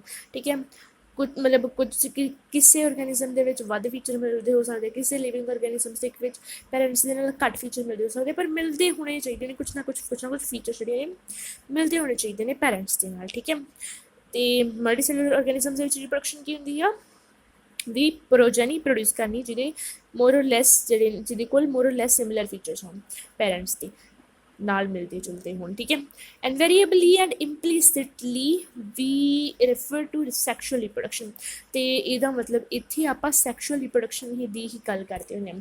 ਠੀਕ ਹੈ, ਜਦੋਂ ਆਪਾਂ ਜਦੋਂ ਆਪਾਂ ਰੀਪਰੋਡਕਸ਼ਨ ਦੀ ਗੱਲ ਕਰਦੇ ਹੁੰਦੇ ਹਾਂ, ਜਦੋਂ ਆਪਾਂ ਮਤਲਬ ਸੋਚਦੇ ਹਾਂ ਰੀਪਰੋਡਕਸ਼ਨ ਬਾਰੇ, ਤਾਂ ਆਪਣੇ ਦਿਮਾਗ ਦੇ ਵਿੱਚ ਨਾ ਸੈਕਸ਼ੂਅਲ ਰੀਪਰੋਡਕਸ਼ਨ ਹੀ ਹੁੰਦੀ ਆ। ਠੀਕ ਹੈ, ਸੈਕਸ਼ੂਅਲ ਰੀਪਰੋਡਕਸ਼ਨ ਹੀ ਆਉਂਦੀ ਆ ਆਪਣੇ ਦਿਮਾਗ ਦੇ ਵਿੱਚ, ਇਹ ਸੈਕਸ਼ੂਅਲ ਰੀਪਰੋਡਕਸ਼ਨ ਨਹੀਂ ਆਉਂਦੀ। ਪਰ ਜਿਹੜੇ ਲਿਵਿੰਗ ਆਰਗੈਨਿਜ਼ਮਸ ਨੇ ਕੀ ਉਹ ਸਿਰਫ ਸੈਕਸ਼ੂਅਲੀ ਰੀਪਰੋਡਿਊਸ ਕਰਦੇ ਨਹੀਂ, ਉਹ ਇਹ ਸੈਕਸ਼ੂਅਲ ਰੀਪਰੋਡਕਸ਼ਨ ਵੀ ਸ਼ੋ ਕਰਦੇ ਨੇ। ਆਰਗੈਨਿਜ਼ਮਸ ਰੀਪਰੋਡਿਊਸ ਬਾਈ ਏਸੈਕਸ਼ੂਅਲ ਮੀਨਸ ਆਲਸੋ। ਠੀਕ ਹੈ, ਕਿੱਦਾਂ ਰੀਪਰੋਡਿਊਸ ਕਰਦੇ ਨੇ ਬਾਈ ਏਸੈਕਸ਼ੂਅਲ ਮੀਨਸ? ਕੁਛ ਆਪਾਂ ਐਗਜ਼ਾਮਪਲਸ ਦੇਖਦੇ ਹਾਂ ਕਿ fungi multiply and spread easily due to the millions of asexual spores ਦੇ ਪ੍ਰੋਡਿਊਸ। ਠੀਕ ਹੈ, ਫੰਜਾਈ ਕਿਹਦੇ ਨਾਲ ਗਰੋ ਕਰਦੇ ਆ, ਕਿਹਦੇ ਨਾਲ ਮਲਟੀਪਲਾਈ ਕਰਦੇ ਆ? ਈਸੈਕਸ਼ੂਅਲ ਸਪੋਰਸ ਦੀ ਹੈਲਪ ਨਾਲ ਕੀ ਆ ਏਸੈਕਸ਼ੂਅਲੀ ਰੀਪਰੋਡਿਊਸ ਕਰਦੇ ਆ। ਅਤੇ ਜਿਹੜੇ ਲੋਅਰ ਆਰਗੈਨਿਜ਼ਮਸ ਦੇ ਕਿੱਦਾਂ ਦੇ, ਜਿਵੇਂ ਈਸਟ ਹੋ ਗਿਆ, ਹੈ ਨਾ, ਹਾਈਡਰਾ ਹੋ ਗਿਆ, ਈਸਟ ਵੀ ਫੰਜਾਈ ਆ, ਹੈ ਨਾ। ਇੱਥੇ ਬਹੁਤ ਸਾਰੇ ਬੱਚੇ ਕਨਫਿਊਜ਼ ਹੁੰਦੇ, ਮਾਰਚ ਦਾ ਫੋਲੋਇੰਗ ਦੇ ਵਿੱਚ ਇਹ ਕੁਐਸਚਨ ਬਹੁਤ ਆਉਂਦਾ। ਠੀਕ ਹੈ, ਕਿ ਫੰਜਾਈ ਕਿੱਦਾਂ ਨਾਲ ਉਹ ਕਰਦੇ ਆ, ਅਤੇ ਉਹ ਕੀ ਆ ਫੰਜਾਈ ਅਤੇ ਫੰਜਾਈ ਆਉਂਦਾ। ਮੰਨ ਲਓ ਤੁਹਾਨੂੰ ਕਾਲਮ ਏਰੀਆਜ਼ ਦਿੱਤੇ ਨੇ, ਫੰਜਾਈ ਦਿੱਤਾ ਹੋਇਆ ਹੈ, ਹਾਈਡਰਾ ਦਿੱਤਾ ਹੋਇਆ। ਠੀਕ ਹੈ, ਅਤੇ ਤੁਹਾਨੂੰ ਪਲੈਨੇਰੀਆ ਦਿੱਤਾ ਹੋਇਆ ਮੰਨ ਲਓ, ਹੈ ਨਾ। ਕਾਲਮ ਬੀ ਦੇ ਵਿੱਚ ਤੁਹਾਨੂੰ ਦਿੱਤਾ ਹੋਇਆ ਬਡਿੰਗ, ਏਸੈਕਸ਼ੂਅਲ ਸਪੋਰਸ, ਅਤੇ ਕੀ ਦਿੱਤਾ ਹੋਇਆ ਰੀਜਨਰੇਸ਼ਨ ਦਿੱਤਾ ਹੋਇਆ ਮੰਨ ਲਓ। ਅਤੇ ਕਾਫੀ ਸਾਰੇ ਬੱਚੇ ਕੀ ਕਰਦੇ ਨੇ ਨਾ, ਸਾਰੇ ਆਪਸ਼ਨ ਪੜ੍ਹਦੇ ਨੇ, ਬਸ ਕੀ ਆ ਫੰਜਾਈ ਨੂੰ ਬਡਿੰਗ ਦੇ ਨਾਲ ਮੈਚ ਕਰਕੇ ਉਹੀ ਆਪਸ਼ਨ ਟਿਕ ਕਰ ਆਉਂਦੇ ਨੇ, ਅਤੇ ਉੱਥੇ ਗਲਤ, ਓਬਵੀਅਸਲੀ ਗਲਤ ਹੋਊਗਾ, ਕਿਉਂਕਿ ਆਨਸਰ ਨਹੀਂ ਨਿਕਲ ਗਿਆ ਫੰਜਾਈ ਏਸੈਕਸ਼ੂਅਲ ਸਪੋਰਸ ਨਾਲ ਕਰਦੀ ਹੈ, ਬਟ ਈਸਟ ਦੀ ਗੱਲ ਕੀਤੀ ਕਿ ਈਸਟ ਬਡਿੰਗ ਨਾਲ ਕਰਦੀ ਹੈ। ਠੀਕ ਹੈ, ਹਾਈਡਰਾ ਵੀ ਬਡਿੰਗ ਦੇ ਨਾਲ ਰੀਪਰੋਡਿਊਸ ਕਰਦਾ। ਅਤੇ ਆਹ ਸਾਰੇ ਆਪਾਂ ਨੂੰ asexual modes of reproduction 10th class ਦੇ ਵਿੱਚ ਸੀ ਕਿ ਇਨ ਪਲੈਨੇਰੀਆ ਫਲੈਟਫਾਰਮਸ। ਠੀਕ ਹੈ, ਪਲੈਨੇਰੀਆ ਕੀ ਫਲੈਟਫਾਰਮ ਆ, ਵੀ ਓਬਜ਼ਰਵ ਟਰੂ ਰੀਜਨਰੇਸ਼ਨ। ਠੀਕ ਹੈ, ਉਹਦੇ ਵਿੱਚ ਟਰੂ ਰੀਜਨਰੇਸ਼ਨ ਹੁੰਦੀ ਹੈ, ਜਿੱਦਾਂ ਕਿ ਆਹ ਇੱਦਾਂ ਦਾ ਮੰਨ ਲਓ ਆਪਣਾ ਪਲੈਨੇਰੀਆ, ਹੈ ਨਾ, ਕੁਝ ਇੱਦਾਂ ਦਾ ਪਲੈਨੇਰੀਆ ਹੁੰਦਾ। ਠੀਕ ਹੈ, ਉਹਦੇ ਵਿੱਚ ਮੰਨ ਲਓ ਇੱਥੋਂ ਕੱਟ ਲੱਗ ਗਿਆ, ठीक है। तो इत्थों कट लग्या तो इत्थों दो पार्ट्स के दो हिस्सों के डिवाइड हो जाऊगा, एक पहला तो एक निचला हिस्सा, दोनों हिस्से की आ एक नवे ऑर्गेनिजम्स के ग्रो हो जाने, मतलब ये भी पूरा ग्रो हो जाऊगा, ठीक है। तो ये वाला भी जोड़ा है वो पूरा ग्रो हो जाऊगा, जो लॉस्ट बॉडी पार्ट्स ने वो रीजनरेट कर जाते हैं, ठीक है, प्लैनेरिया दे विच। ते इस करके आप कह सकते हैं कि वो रीजनरेशन होंगी आ, तो हरेक फ्रैगमेंटड ऑर्गेनिज्म जोड़ा है वह लॉस्ट बॉडी पार्ट रीजनरेट कर लेंदा तो एक न्यू ऑर्गेनिज्म के ग्रो कर जाता, ठीक है। न्यू ऑर्गेनिज्म बना लेंदा गा। The fungi, the filamentous algae, the protonema of mosses all easily multiply by fragmentation. कौन कौन फ्रैगमेंटेशन करता? फंजाई हो गया, फिलामेंटस एल्गे हो गया, तो प्रोटोनेमा ऑफ मॉसेस हो गया, ठीक है। Filamentous algae Ulothrix, spirogyra, Ectocarpus, सिलोथ्रिक्स से स्पायरोगैरा की ने क्लोरोफाइशिया ने, ग्रीन एल्गे ने। तो जो एक्टोकार्पस आ वो की आ फियोफाइशिया क्या ब्राउन एल्गे है ना। तो प्रोटोनेमा ऑफ मॉसेस की होंगी आ, प्रोटोनेमा की आ जिन्हों सॉरी गैमेटोफाइट की की आ फर्स्ट स्टेज आ, प्राइमरी स्टेज होंगी आ, ठीक है। मॉसेस की गैमेटोफाइट की प्राइमरी स्टेज होंगी आ प्रोटोनेमा। तो बाद सैकेंडरी प्रोटोनेमा तो की बनता होंगे बड लिटल बड तो की वो कि ग्रो हो जाता लीफी स्टेज, लीफी स्टेज खोल के होंगे सैक्शुअल ऑर्गनस होंगे ने, राइट। ये सब आप पिछले चैप्टर के प्लांट किंगडम तो पहला कराया आपने, ठीक है। प्लांट किंगडम के आपने ये सब पढ़िया सीगा। When it comes to unicellular organisms like bacteria, unicellular algae और अमीबा, जो आप यूनीसैलुलर ऑर्गेनिजम्स की गल करते हैं जो बैक्टीरिया होंगे ने, बैक्टीरिया के आर्के बैक्टीरिया या बैक्टीरिया दोनों होंगे ने, ठीक है, वो सारे यूनीसैलुलर ही होंगे ने। यूनीसैलुलर एल्गे के एग्जाम्पल दियो, क्लैमाइडोमोनास, क्लोरेला, स्पाइरुलिना, ये सारे की ने यूनीसैलुलर एल्गे ने। तो अमीबा की प्रोटोजोआ है ना, प्रोटिस्टा, प्रोटिस्टा की अमीबर्ड प्रोटोजोआ होंगे है ना। तो ये भी की यूनीसैलुलर आ जो कि सूडोपोडिया नाल अपने फूड को कैप्चर करता। इन्होंने सारे मतलब यूनीसैलुलर ऑर्गेनिजम्स के जी रीप्रोडक्शन आ वो ग्रोथ के नाल सैनोनिमस आ, मतलब इन्होंने रीप्रोडक्शन तो ग्रोथ का सेम ही मीनिंग होंगे। एक सैल तो अगे दो सैल्स बन जाने, इन्होंने वास्ते रीप्रोडक्शन भी आ ते की आ ग्रोथ भी यही आ। that is the increase in number of cells, ठीक है। इसका मतलब increase in number of cells ही इन्होंने वास्ते रिप्रोडक्शन आ, तो increase in number of cells ही इन्होंने वास्ते ग्रोथ आ। We have already defined growth as equivalent to increase in cell number और मास, ठीक है। अपने पहले ही दसता कि ग्रोथ के ट्विन कैरेक्टरिस्टिक्स होंगे ने, एक इंक्रीज इन मास, दूसरा increase in cell number. Hence we notice that in single celled organisms we are not very clear about the usage of these terms growth and reproduction. तो करके आप यूनीसैलुलर organisms के आप इन्हें क्लीयर है कि growth किनू की है तो रिप्रोडक्शन किनू की है। तो करके दोनों चीज़ें सिनोनिमस ने, दोनों चीज़ां इक्को ही मनिया जांदियां ने इन्हां दे विच, ठीक है। आप इनविट्रो कल्चर लिया, इनविट्रो कल्चर के यूनीसैलुलर ऑर्गेनिजम नू ग्रो किया, थोड़े टाइम बाद देखा काफ़ी सारे यूनीसैलुलर ऑर्गेनिजम्स जोड़े ने वो आपां नू मिले, ठीक है। तो यह किया सैल तो इहदे विच इंक्रीज होया, तो जो तुसीं पहला वाला जो अपने दो यूनीसैलुलर ऑर्गेनिजम ले पहला तो मास के बाद मास लओगे तो दोनों ऑबवियसली मास भी इंक्रीज करिया, तो ये इंक्रीज इन मास भी हो रहा, तो increase in number of organisms भी आपको देखने को मिल रहा है, ठीक है। तो इस करके ये ग्रोथ भी डिफाइन कर रहा तो रिप्रोडक्शन भी डिफाइन कर रहा, क्योंकि आपके नाल दी प्रोजेनी बना रहा हो, ठीक है। Further there are many organisms which do not reproduce, ठीक है। तो इतने ना काफ़ी सारे ऑर्गेनिजम्स भी मिलते हैं अपन देखने जो रिप्रोड्यूस नहीं करते, जिदा कि म्यूल्स हो गई, म्यूल्स की तो बनते हैं हॉर्स तो डोंकी जो आप क्रॉस करिए, ठीक है, तो अपने अपने म्यूल बनता, म्यूल की होंगे खच्चर, खच्चर में म्यूल कहते हैं, ठीक है। मेल डोंकी किसी और रंग ना लिखते हैं आप पहला तो या mail donkey and so mail donkey तो फीमेल हॉर्स को क्रॉस करके की बनता अपने को म्यूल बनता, तो म्यूल जो स्टैराइल होंगे या कह सकते हो इनफर्टाइल होंगे, ठीक है। तो जो आप different species different organisms cross करके ज़्यादातर केसिस होंगे जो आप वैसे तो इनकम्पैटिबिलिटी होंगी है, ठीक है, क्रॉस करन तो कोई भी बच्चा नहीं होंगे, पर जब करके हो भी जाता तो वो फर्टाइल नहीं होंगे, इनफर्टाइल होंगे, ठीक है। म्यूल्स हो गए, स्टैराइल वर्कर बीज भी हो गई, ठीक है। वर्क जो हनी बी का सट्टा होंगे देश ना तीन भांत दियाँ ਮਧੂਮੱਖੀਆਂ ਰਹਿੰਦੀਆਂ ਹੁੰਦੀਆਂ ਨੇ। ਇੱਕ ਹੁੰਦੀ ਹੈ ਕੁਈਨ ਵੀ, ਇੱਕ ਹੁੰਦੀਆਂ ਨੇ ਡਰੋਨ ਬੀਸ, ਅਤੇ ਇੱਕ ਹੁੰਦੀ ਹੈ ਵਰਕਰ ਬੀਸ। ਜਿਹੜੀਆਂ ਵਰਕਰ ਬੀਸ ਨੇ ਉਹਨਾਂ ਦਾ ਸਾਰਾ ਕੰਮ ਹੁੰਦਾ ਨੈਕਟਰ ਇਕੱਠਾ ਕਰਨਾ, ਸਭ ਕੁਝ ਉਹਨਾਂ ਦਾ ਕੰਮ ਹੁੰਦਾ। ਜਿਹੜੀ ਕੁਈਨ ਵੀ ਹੁੰਦੀ ਆ ਵਰਕਰ ਬੀਸ, ਅਤੇ ਜਿਹੜੀ ਕੁਈਨ ਵੀ ਹੁੰਦੀ ਆ, ਉਹ ਦੋਨੋਂ ਕੀ ਹੁੰਦੀਆਂ ਨੇ,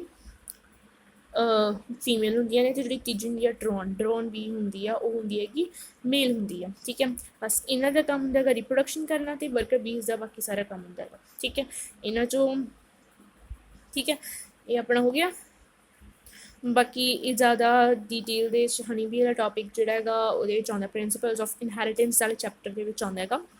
Hence, reproduction also cannot be an all-inclusive defining characteristic of living organisms। ਠੀਕ ਹੈ, ਅਤੇ ਜਿਹੜੀ ਰਿਪਰੋਡਕਸ਼ਨ ਉਹ ਵੀ ਸਾਰੇ ਔਰਗੈਨਿਜ਼ਮਸ ਨੂੰ ਇਨਕਲੂਡ ਨਹੀਂ ਕਰਦੀ। ਠੀਕ ਹੈ, ਤਾਂ ਕਰਕੇ ਆਪਾਂ ਇਹਨੂੰ ਡਿਫਾਈਨਿੰਗ ਕਰੈਕਟਰਿਸਟਿਕਸ ਨਹੀਂ ਕਰਦੀ, ਕਿਉਂਕਿ ਮਿਊਲ ਕੀ ਆ, ਉਹ ਨॉन ਲਿਵਿੰਗ ਥਿੰਗ ਤਾਂ ਹੈ ਨਹੀਂ, ਓਬਵੀਅਸਲੀ ਉਹ ਲਿਵਿੰਗ ਔਰਗੈਨਿਜ਼ਮ ਹੈ, ਬਟ ਉਹ ਕੀ ਕਰਦੇ, ਰੀਪਰੋਡਿਊਸ ਨਹੀਂ ਕਰ ਸਕਦਾ। ਤਾਂ ਕਰਕੇ ਸਾਰੇ ਲਿਵਿੰਗ ਔਰਗੈਨਿਜ਼ਮ ਤਾਂ ਰੀਪਰੋਡਿਊਸ ਨਹੀਂ ਕਰ ਸਕਦੇ, ਹੈ ਨਾ।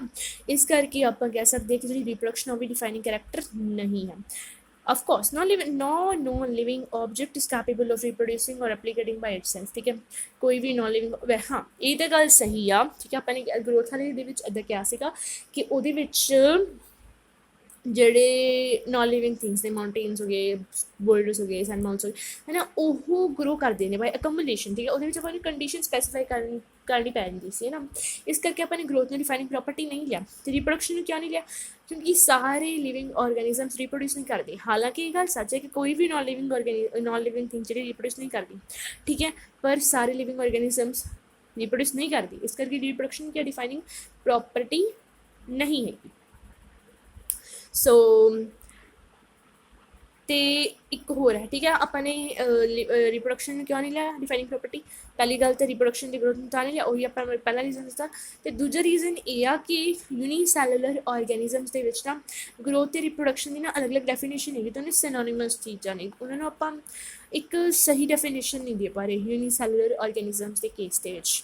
ਠੀਕ ਹੈ, another characteristic of life is metabolism। ਠੀਕ ਹੈ, ਨੈਕਸਟ characteristic ਹੈ metabolism। metabolism ਕੀ ਹੁੰਦਾ, ਜਿਹੜਾ ਆਪਣੇ ਅੰਦਰ sum total of all the reactions going inside an organism, a living organism, to keep it alive is called as metabolism।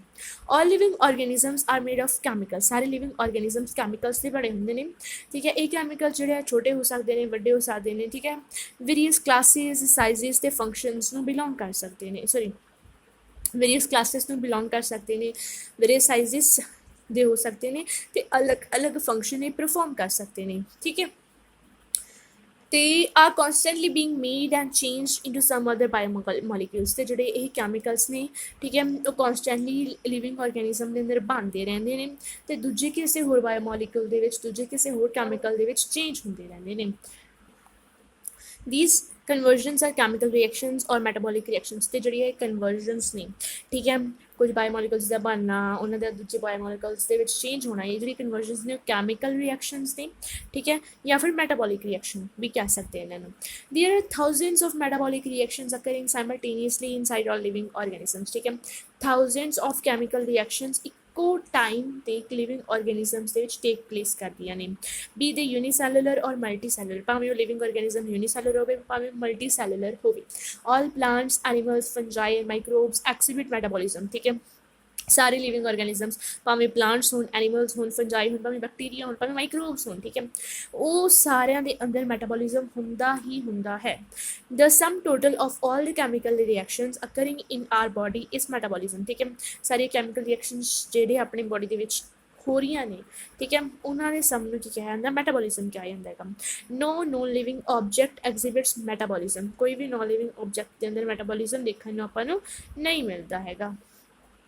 Metabolic reactions can be demonstrated outside the body in cell free systems. ਠੀਕ ਹੈ, ਜਿਹੜੇ metabolic reactions ਨੇ ਉਹਨਾਂ ਨੂੰ ਆਪਾਂ ਬਾਹਰ, body ਦੇ ਬਾਹਰ ਵੀ ਪਰਫੋਰਮ ਕਰਕੇ ਦੇਖ ਸਕਦੇ ਹਾਂ, ਸੈਲ ਫਰੀ ਸਿਸਟਮ ਦੇ ਵਿੱਚ, ਮਤਲਬ ਸੈੱਲ ਹੈ, ਸੈੱਲ ਤੋਂ ਬਾਹਰ ਵੀ, ਠੀਕ ਹੈ, ਟੈਸਟ ਟਿਊਬ ਦੇ ਵਿੱਚ ਵੀ ਪਰਫੋਰਮ ਕਰਕੇ ਆਪਾਂ ਇਹਨਾਂ ਨੂੰ ਦੇਖ ਸਕਦੇ ਹਾਂ।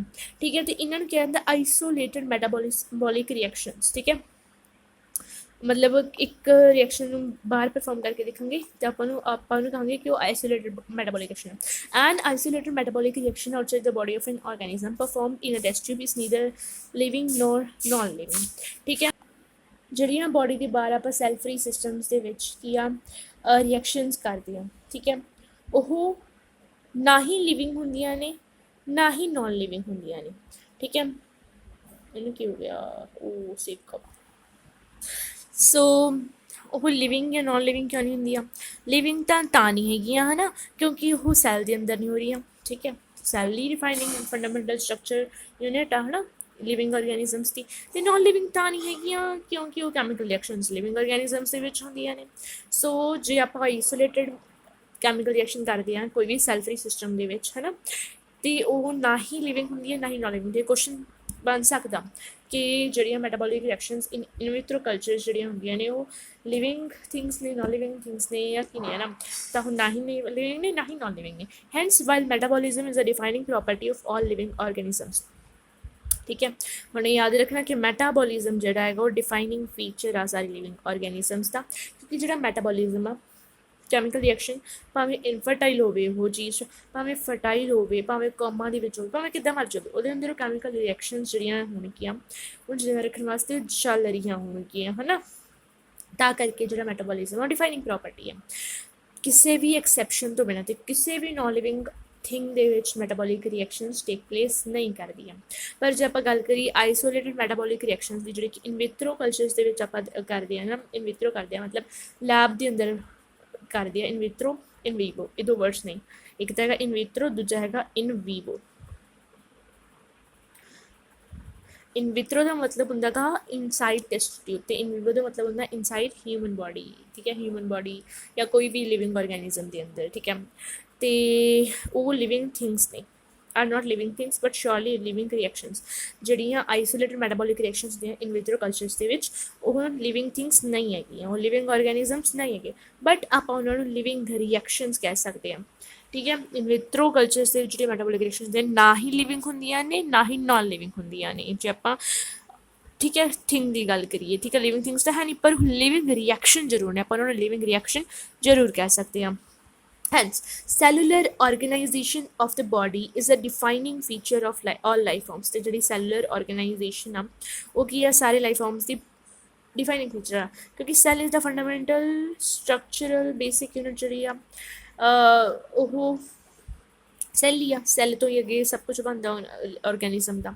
ਇਸ ਕਰਕੇ ਜਿਹੜਾ ਸੈੱਲ ਆ ਸੈਲੂਲਰ ਔਰਗੇਨਾਈਜੇਸ਼ਨ ਆ, ਠੀਕ ਹੈ, ਕਿਸੇ ਵੀ ਲੈਵਲ 'ਤੇ ਹੋ ਸਕਦੀ ਆ, ਠੀਕ ਹੈ। ਅਤੇ ਉਹ ਕੀ ਹੈ ਡਿਫਾਈਨਿੰਗ ਫੀਚਰ ਹੈਗਾ ਲਿਵਿੰਗ ਔਰਗੈਨਿਜ਼ਮਸ ਦਾ। Perhaps the most obvious and technically complicated feature of all living organisms is this ability to sense their surrounding or environment, ठीक है। most complicated feature ਕਿਹੜਾ, ਠੀਕ ਹੈ, ਕੁਐਸਚਨ ਆ ਸਕਦੇ ਕਿ most complicated defining feature ਕਿਹੜਾ ਹੈਗਾ ਲਿਵਿੰਗ ਔਰਗੈਨਿਜ਼ਮ ਦਾ, ਉਹ ਹੈਗਾ ability to sense their surroundings, ਠੀਕ ਹੈ। most complicated ਕਿਹੜਾ, ability to sense their surrounding ਜਾਂ ਫਿਰ environment, ਅਤੇ ਉਹਨੂੰ ਸੈਂਸ ਕਰਕੇ ਇੱਕ ਸੁਟੇਬਲ ਐਨਵਾਇਰਨਮੈਂਟ ਸਟੀਮੂਲਾਈ ਨੂੰ ਮਾਊਂਟ ਕਰਨਾ। ਅਤੇ ਜਿਹੜਾ ਐਨਵਾਇਰਨਮੈਂਟਲ ਸਟੀਮੂਲਾਈ ਆ, ਠੀਕ ਹੈ, ਉਹ ਫਿਜ਼ੀਕਲ ਵੀ ਹੋ ਸਕਦਾ, ਕੈਮੀਕਲ ਵੀ ਹੋ ਸਕਦਾ ਅਤੇ ਬਾਇਓਲੋਜੀਕਲ ਵੀ ਹੋ ਸਕਦਾ। ਫਿਜ਼ੀਕਲੀ ਤੁਸੀਂ ਕਿਸੇ ਦੇ ਥੱਪੜ ਵੀ ਮਾਰ ਸਕਦੇ ਹੋ ਹੈ ਨਾ, ਅਤੇ ਤੁਹਾਡੇ ਅੰਦਰ ਕੋਈ ਚੇਂਜ ਆ ਸਕਦਾ ਹੈ ਨਾ। ਮੰਨ ਲਓ ਤੁਹਾਨੂੰ ਕਿਸੇ ਨੇ ਕੁਛ ਬਹੁਤ ਹੀ ਬੁਰਾ ਬੋਲਦਾ ਤਾਂ ਤੁਹਾਡੇ ਅੰਦਰ ਕੀ ਰਿਲੀਜ਼ ਹੁੰਦਾ, ਕਿਹੜਾ ਐਡਰੀਨਲਿਨ ਰਿਲੀਜ਼ ਹੋਊਗਾ ਹੈ ਨਾ, ਅਤੇ ਉਹ ਕੈਮੀਕਲ ਚੇਂਜ ਹੋਇਆ ਤੁਹਾਡੀ ਬੋਡੀ ਦੇ ਵਿੱਚ, ਅਚਾਨਕ ਇੰਨਾ ਸਾਰਾ ਤੁਹਾਡੇ ਅੰਦਰ ਐਡਰੀਨਲਿਨ ਹਾਰਮੋਨ ਚੇਂਜ ਹੋਇਆ, ਠੀਕ ਹੈ। ਸੌਰੀ ਐਡਰੀਨਲਿਨ ਹਾਰਮੋਨ ਅਤੇ ਬਾਇਓਲੋਜੀਕਲ ਚੇਂਜ ਵੀ ਹੋ ਸਕਦਾ। We sense our environment through our sense organs, ਆਪਾਂ ਐਨਵਾਇਰਨਮੈਂਟ ਨੂੰ ਕਾਹਦੇ ਨਾਲ ਸੈਂਸ ਕਰ ਸਕਦੇ ਹਾਂ, ਆਪਣੇ ਸੈਂਸ ਔਰਗਨਸ ਦੇ ਨਾਲ ਸੈਂਸ ਕਰ ਸਕਦੇ ਹਾਂ। Plants respond to external features like light, water, temperature, other organisms and pollutants etcetera, ਠੀਕ ਹੈ। ਜਿਹੜੇ ਪਲਾਂਟਸ ਨੇ ਐਕਸਟਰਨਲ ਫੈਕਟਰਸ ਨੂੰ ਰਿਸਪੌਂਡ ਕਰਦੇ ਨੇ। ਐਕਸਟਰਨਲ ਫੈਕਟਰਸ ਕਿਹੜੇ ਜਿੱਦਾਂ ਕਿ ਹੋ ਗਿਆ ਲਾਈਟ ਹੋ ਗਿਆ, ਵਾਟਰ ਹੋ ਗਿਆ, ਟੈਂਪਰੇਚਰ ਹੋ ਗਿਆ, ਠੀਕ ਹੈ। ਹੋਰ ਔਰਗੈਨਿਜ਼ਮਸ ਜੇ ਕੋਈ ਹੋਰ ਔਰਗੈਨਿਜ਼ਮ ਵੀ ਪਲਾਂਟ ਨਾਲ ਕੁਛ ਸ਼ੇਅਰ ਕਰਦਾ ਤਾਂ ਉਹਨੂੰ ਵੀ ਕੁਛ ਨਾ ਕੁਛ ਰਿਸਪੌਂਸ ਦਿੰਦਾ, ਜਿਵੇਂ ਕਿ ਕੁਝ ਪਲਾਂਟਸ ਜਿਹੜੇ ਨੇ ਆਪਣੇ ਬਚਾਅ ਦੇ ਲਈ ਨਾ ਕੁਝ ਕੈਮੀਕਲਸ, ਹਾਰਮਫੁਲ ਕੈਮੀਕਲਸ ਵੀ ਰਿਲੀਜ਼ ਕਰਦੇ ਨੇ, ਠੀਕ ਹੈ। ਅਤੇ ਕੋਈ ਵੀ ਪੋਲਿਊਟੈਂਟ ਹੋ ਗਿਆ ਉਹਨੂੰ ਵੀ ਰਿਸਪੌਂਡ ਕਰਦੇ ਨੇ ਜਿਹੜੇ ਪਲਾਂਟਸ ਨੇ। All organisms from the prokaryotes to the most complex eukaryotes can sense and respond to environmental cues, ਠੀਕ ਹੈ। ਪ੍ਰੋਕੈਰੀਓਟਸ ਤੋਂ ਲੈ ਕੇ ਮੋਸਟ ਕੰਪਲੈਕਸ ਯੂਕੈਰੀਓਟਸ ਤੱਕ ਸਾਰੇ ਜਿਹੜੇ ਲਿਵਿੰਗ ਔਰਗੈਨਿਜ਼ਮਸ ਨੇ ਉਹ ਆਪਦੇ ਆਪਦੇ एनवायरनमेंट ਨੂੰ ਸੈਂਸ ਕਰ ਸਕਦੇ ਨੇ, ਠੀਕ ਹੈ, ਤੇ ਉਹਨੂੰ ਰਿਸਪੌਂਡ ਵੀ ਕਰ ਸਕਦੇ ਨੇ। ਫੋਟੋ ਪੀਰੀਅਡ ਅਫੈਕਟਸ ਰੀਪਰੋਡਕਸ਼ਨ ਇਨ ਸੀਜ਼ਨਲ ਬਰੀਡਰਸ, ਠੀਕ ਹੈ। ਹੁਣ ਇਹਦਾ ਇੱਕ ਐਗਜ਼ਾਮਪਲ ਵੀ ਦਿੱਤਾ ਗਿਆ ਕਿ ਕਿੱਦਾਂ एनवायरनमेंट ਦਾ ਇੰਪੈਕਟ ਪੈਂਦਾ ਲਿਵਿੰਗ ਆਰਗੈਨਿਜ਼ਮਸ ਦੇ ਉੱਪਰ, ਠੀਕ ਹੈ। ਕੁਝ ਸੀਜ਼ਨਲ ਬਰੀਡਰਸ ਹੁੰਦੇ ਨੇ ਜਿਹੜੇ ਕੁਝ ਪਰਟੀਕੂਲਰ ਸੀਜ਼ਨ ਦੇ ਵਿੱਚ ਹੀ ਰੀਪਰੋਡਿਊਸ ਕਰਦੇ ਨੇ। ਜਦੋਂ ਆਪਾਂ ਡੌਗਸ ਦੀ ਗੱਲ ਕਰੀਏ, ਮਾਰਚ ਅਪ੍ਰੈਲ ਦੇ ਵਿੱਚ ਹੈ ਨਾ ਹੀ ਰੀਪਰੋਡਿਊਸ ਕਰਦੇ ਨੇ, ਬਾਕੀ ਸਾਰਾ ਸਾਲ ਰੀਪਰੋਡਿਊਸ ਨਹੀਂ ਕਰਦੇ, ਹੈ ਨਾ। ਅਤੇ ਉਹਨਾਂ ਦੇ ਵਿੱਚ ਜਿਹੜਾ ਫੋਟੋ ਪੀਰੀਅਡ ਆ, ਪਲਾਂਟ ਅਤੇ ਐਨੀਮਲ ਦੋਨਾਂ ਦੇ ਵਿੱਚ ਫੋਟੋ ਪੀਰੀਅਡ ਬਹੁਤ ਅਫੈਕਟ ਕਰਦਾ ਹੈਗਾ। ਜਿੱਦਾਂ ਕਿ ਕੁਝ ਫਸਲਾਂ ਹੁੰਦੀਆਂ, ਲਾਈਕ ਆਪਾਂ ਕਣਕ ਦੀ ਗੱਲ ਕਰੀਏ, ਹੈ ਨਾ, ਜਿਹੜੀ ਕਣਕ ਆ ਉਹ ਸਰਦੀਆਂ ਦੇ ਵਿੱਚ ਹੀ ਹੋਣੇ ਆ, ਕਿਉਂਕਿ ਉਹਦਾ ਸੀਜ਼ਨ ਹੀ ਸਰਦੀਆਂ, ਕਿਉਂਕਿ ਉਹ ਰੀਪਰੋਡਿਊਸ ਹੀ ਸਰਦੀਆਂ ਦੇ ਵਿੱਚ ਕਰਦੀ ਆ। ਅਤੇ ਜਿਹੜੀ ਆਪਾਂ ਗੱਲ ਕਰ ਰਹੇ ਹਾਂ ਜੀਰੀ ਦੀ, ਜੀਰੀ ਆਪਾਂ ਗਰਮੀਆਂ ਦੇ ਵਿੱਚ ਹੀ ਹੋਣਾ, ਠੀਕ ਹੈ। ਪਰਟੀਕੂਲਰ ਸੀਜ਼ਨਲ ਬਰੀਡਰਸ ਵੀ ਹੁੰਦੇ ਨੇ। All organisms handle chemicals entering their bodies, ਜਿਹੜੇ ਸਾਰੇ ਆਰਗੈਨਿਜ਼ਮਸ ਨੇ ਉਹ ਕੀ ਹੈ, ਉਹਨਾਂ ਦੀ ਬੋਡੀ ਵਿੱਚ ਜਿਹੜੇ ਵੀ ਕੈਮੀਕਲ ਐਂਟਰ ਕਰਦੇ ਨੇ ਉਹਨਾਂ ਨੂੰ ਹੈਂਡਲ ਕਰਦੇ ਨੇ, ਠੀਕ ਹੈ। ਮੰਨ ਲਓ ਆਪਣੇ ਅੰਦਰ ਫੂਡ ਗਿਆ, ਆਪਾਂ ਕੈਮੀਕਲ ਕੰਪੋਜੀਸ਼ਨ ਹੁੰਦੀ ਹੈ ਫੂਡ ਦੀ ਨਾ, ਤਾਂ ਉਹਨੂੰ ਵੀ ਆਪਣੀ ਬੋਡੀ ਹੈਂਡਲ ਕਰੂਗੀ, ਉਹਨੂੰ ਕਿਸੇ ਨਾ ਕਿਸੇ ਡਾਈਜੈਸਟ ਕਰੂਗੀ, ਅਸਿਮੀਲੇਸ਼ਨ ਹੋਊਗੀ, ਹੈ ਨਾ, ਸਭ ਕੁਛ ਹੋਊਗਾ। ਆਲ ਆਰਗੈਨਿਜ਼ਮਸ ਦੇਅਰਫੋਰ R aware of there surroundings, ਠੀਕ ਹੈ। ਅਤੇ ਤਾਂ ਕਰਕੇ ਜਿਹੜੇ ਸਾਰੇ ਆਰਗੈਨਿਜ਼ਮਸ ਨੇ ਉਹ ਆਪਣੇ ਸਰਾਊਂਡਿੰਗ ਦੇ ਅਵੇਅਰ ਨੇ। Human being is the only organism who is aware of himself, ਅਤੇ ਜਿਹੜਾ ਹਿਊਮਨ ਬੀਂਗ ਆ ਉਹੀ ਇਕੱਲਾ ਆਰਗੈਨਿਜ਼ਮ ਆ ਜਿਹੜਾ ਆਪਣੇ ਪ੍ਰਤੀ ਵੀ ਅਵੇਅਰ ਆ, ਠੀਕ ਹੈ। ਆਰਗੈਨਿਜ਼ਮਸ ਬਾਕੀ ਸਾਰੇ ਲਿਵਿੰਗ ਆਰਗੈਨਿਜ਼ਮ ਆਪਦੀ ਸਰਾਊਂਡਿੰਗ ਦੇ ਅਵੇਅਰ ਨੇ, ਪਰ ਜਿਹੜਾ ਹਿਊਮਨ ਬੀਂਗ ਆ ਉਹ ਇਕੱਲਾ ਆਰਗੈਨਿਜ਼ਮ ਆ ਜਿਹੜਾ ਆਪਣੇ ਆਪ ਨਾਲ ਅਵੇਅਰ ਆ, ਠੀਕ ਹੈ। ਉਹਦੇ ਕੋਲ ਸੈਲਫ ਕੌਨਸ਼ੀਅਸਨੈਸ ਹੈ। ਹੁਣ ਇਹਦਾ ਮਤਲਬ ਕੀ ਹੋਇਆ, ਬਾਕੀ ਆਰਗੈਨਿਜ਼ਮ ਤਾਂ ਦੇਖਦੇ ਨੇ ਕਿ ਹਾਂ ਉਹ ਮੈਨੂੰ ਖਾਣ ਤਾਂ ਨਹੀਂ ਆ ਰਿਹਾ, ਠੀਕ ਹੈ, ਅਤੇ ਮੈਂ ਕਿਹਨੂੰ ਖਾਣਾ, ਹੈ ਨਾ। ਅਤੇ ਬਾਕੀ ਲਾਈਟ ਟੈਂਪਰੇਚਰ ਵਰਗੇ ਇਨਵਾਇਰਮੈਂਟਲ ਸਟੀਮੂਲਾਈ ਨੂੰ ਵੀ ਰਿਸਪੌਂਡ ਕਰਦੇ ਨੇ। ਪਰ ਹਿਊਮਨ ਬੀਂਗ ਆ ਉਹੀ ਆਪਦੇ ਆਪ ਨੂੰ ਸ਼ੀਸ਼ੇ 'ਚ ਦੇਖਦਾ ਰਹਿੰਦਾ, ਮੈਂ ਸੋਹਣਾ ਤਾਂ ਲੱਗ ਰਿਹਾ, ਠੀਕ ਹੈ, ਮੇਰੇ ਕੱਪੜੇ ਜਚਣਗੇ ਕਿ ਨਹੀਂ ਜਚਣਗੇ, ਹੈ ਨਾ। ਮੈਂ ਪਾਰਟੀ ਹੋ ਗਈ ਨਾ, ਪਾਰਟੀ ਦੇ ਵਿੱਚ ਮੈਂ ਸਭ ਤੋਂ ਪਹਿਲੇ ਮਤਲਬ ਸਭ ਦੀ ਨਿਗਾਹ ਮੇਰੇ 'ਤੇ ਹੋਊਗੀ ਕਿ ਨਹੀਂ ਹੋਊਗੀ, ਹੈ ਨਾ। ਇਹ ਚੀਜ਼ਾਂ ਹਿਊਮਨ ਬੀਂਗਸ ਹੀ ਦੇਖਦੇ ਨੇ, ਬਾਕੀ ਆਰਗੈਨਿਜ਼ਮਸ ਨੂੰ ਇਹਨਾਂ ਚੀਜ਼ਾਂ ਨਾਲ ਕੋਈ ਲੈਣ ਦੇਣ ਨਹੀਂ ਹੈਗਾ, ਉਹ ਆਪਣੀ ਜ਼ਿੰਦਗੀ ਮਸਤ ਮਾਲਾ ਹੋ ਕੇ ਚਾਹੁੰਦੇ ਨੇ। Consciousness therefore becomes the defining property of living organism, ਇਸ ਕਰਕੇ ਜਿਹੜੀ ਕੌਨਸ਼ੀਅਸਨੈਸ ਆ ਉਹ ਲਿਵਿੰਗ ਆਰਗੈਨਿਜ਼ਮਸ ਦੀ ਡਿਫਾਈਨਿੰਗ ਪ੍ਰੋਪਰਟੀ ਆ, ਠੀਕ ਹੈ। ਕਿਹੜੀ ਡਿਫਾਈਨਿੰਗ ਪ੍ਰੋਪਰਟੀਜ਼ ਪੜ੍ਹ ਲਈ ਆਪਾਂ ਨੇ, ਪਹਿਲਾਂ ਆਪਾਂ ਨੇ ਪੜ੍ਹਿਆ ਮੈਟਾਬੋਲਿਜ਼ਮ ਡਿਫਾਈਨਿੰਗ ਪ੍ਰੋਪਰਟੀ ਆ, ਉਹਦੇ ਬਾਅਦ ਆਪਾਂ ਨੇ ਪੜ੍ਹਿਆ ਸੈਲੂਲਰ ਆਰਗੇਨਾਈਜੇਸ਼ਨ ਡਿਫਾਈਨਿੰਗ ਪ੍ਰੋਪਰਟੀ ਆ, ਅਤੇ ਹੁਣ ਆਪਾਂ ਨੇ ਪੜ੍ਹਿਆ ਜਿਹੜੀ ਕੌਨਸ਼ੀਅਸਨੈਸ ਆ ਉਹ ਵੀ ਡਿਫਾਈਨਿੰਗ ਪ੍ਰੋਪਰਟੀ ਆ। ਅਤੇ ਜਿਹੜੀ ਸੈਲਫ ਕੌਨਸ਼ੀਅਸਨੈਸ ਆ ਉਹ ਸਿਰਫ ਅਤੇ ਸਿਰਫ ਹਿਊਮਨ ਬੀਂਗਸ ਦੇ ਵਿੱਚ ਹੀ ਦੇਖਣ ਨੂੰ ਮਿਲਦੀ ਆ। ਤਾਂ ਕੀ ਉਹ ਡਿਫਾਈਨਿੰਗ ਪ੍ਰੋਪਰਟੀ ਹੋਊਗੀ, ਕਮੈਂਟ ਕਰਕੇ ਦੱਸਣਾ, ਠੀਕ ਹੈ। ਕੀ ਜਿਹੜੀ ਸੈਲਫ ਕੌਨਸ਼ੀਅਸਨੈਸ ਆ ਉਹ ਲਿਵਿੰਗ ਆਰਗੈਨਿਜ਼ਮਸ ਦੀ ਡਿਫਾਈਨਿੰਗ ਪ੍ਰੋਪਰਟੀ ਹੋਊਗੀ ਕਿ ਨਾ ਹੋਊਗੀ। ਪਹਿਲਾਂ ਮੈਂ ਤੁਹਾਨੂੰ ਇੱਕ ਦੁਬਾਰਾ ਦੱਸਦਾ ਕਿ ਲਿਵਿੰਗ ਆਰਗੈਨਿਜ਼ਮ ਦੀ ਕੋਈ ਵੀ ਜਿਹੜਾ ਕਰੈਕਟਰਿਸਟਿਕ ਸ਼ੋ ਕਰਦਾ, ਕੋਈ ਵੀ ਲਿਵਿੰਗ ਆਰਗੈਨਿਜ਼ਮ ਉਹਨੂੰ ਆਪਾਂ ਉਹਦੀ ਕਰੈਕਟਰਿਸਟਿਕ ਕਰਦੇ ਹਾਂ, ਠੀਕ ਹੈ। ਪਰ ਡਿਫਾਈਨਿੰਗ ਪ੍ਰੋਪਰਟੀ ਦਾ ਮਤਲਬ ਹੁੰਦਾ ਕਿ ਸਾਰੇ ਲਿਵਿੰਗ ਆਰਗੈਨਿਜ਼ਮਸ ਕੋਲ ਉਹ ਚੀਜ਼, ਉਹ ਪਰਟੀਕੂਲਰ ਕਰੈਕਟਰਿਸਟਿਕ ਹੋਣੀ ਚਾਹੀਦੀ ਹੈ, ਠੀਕ ਹੈ।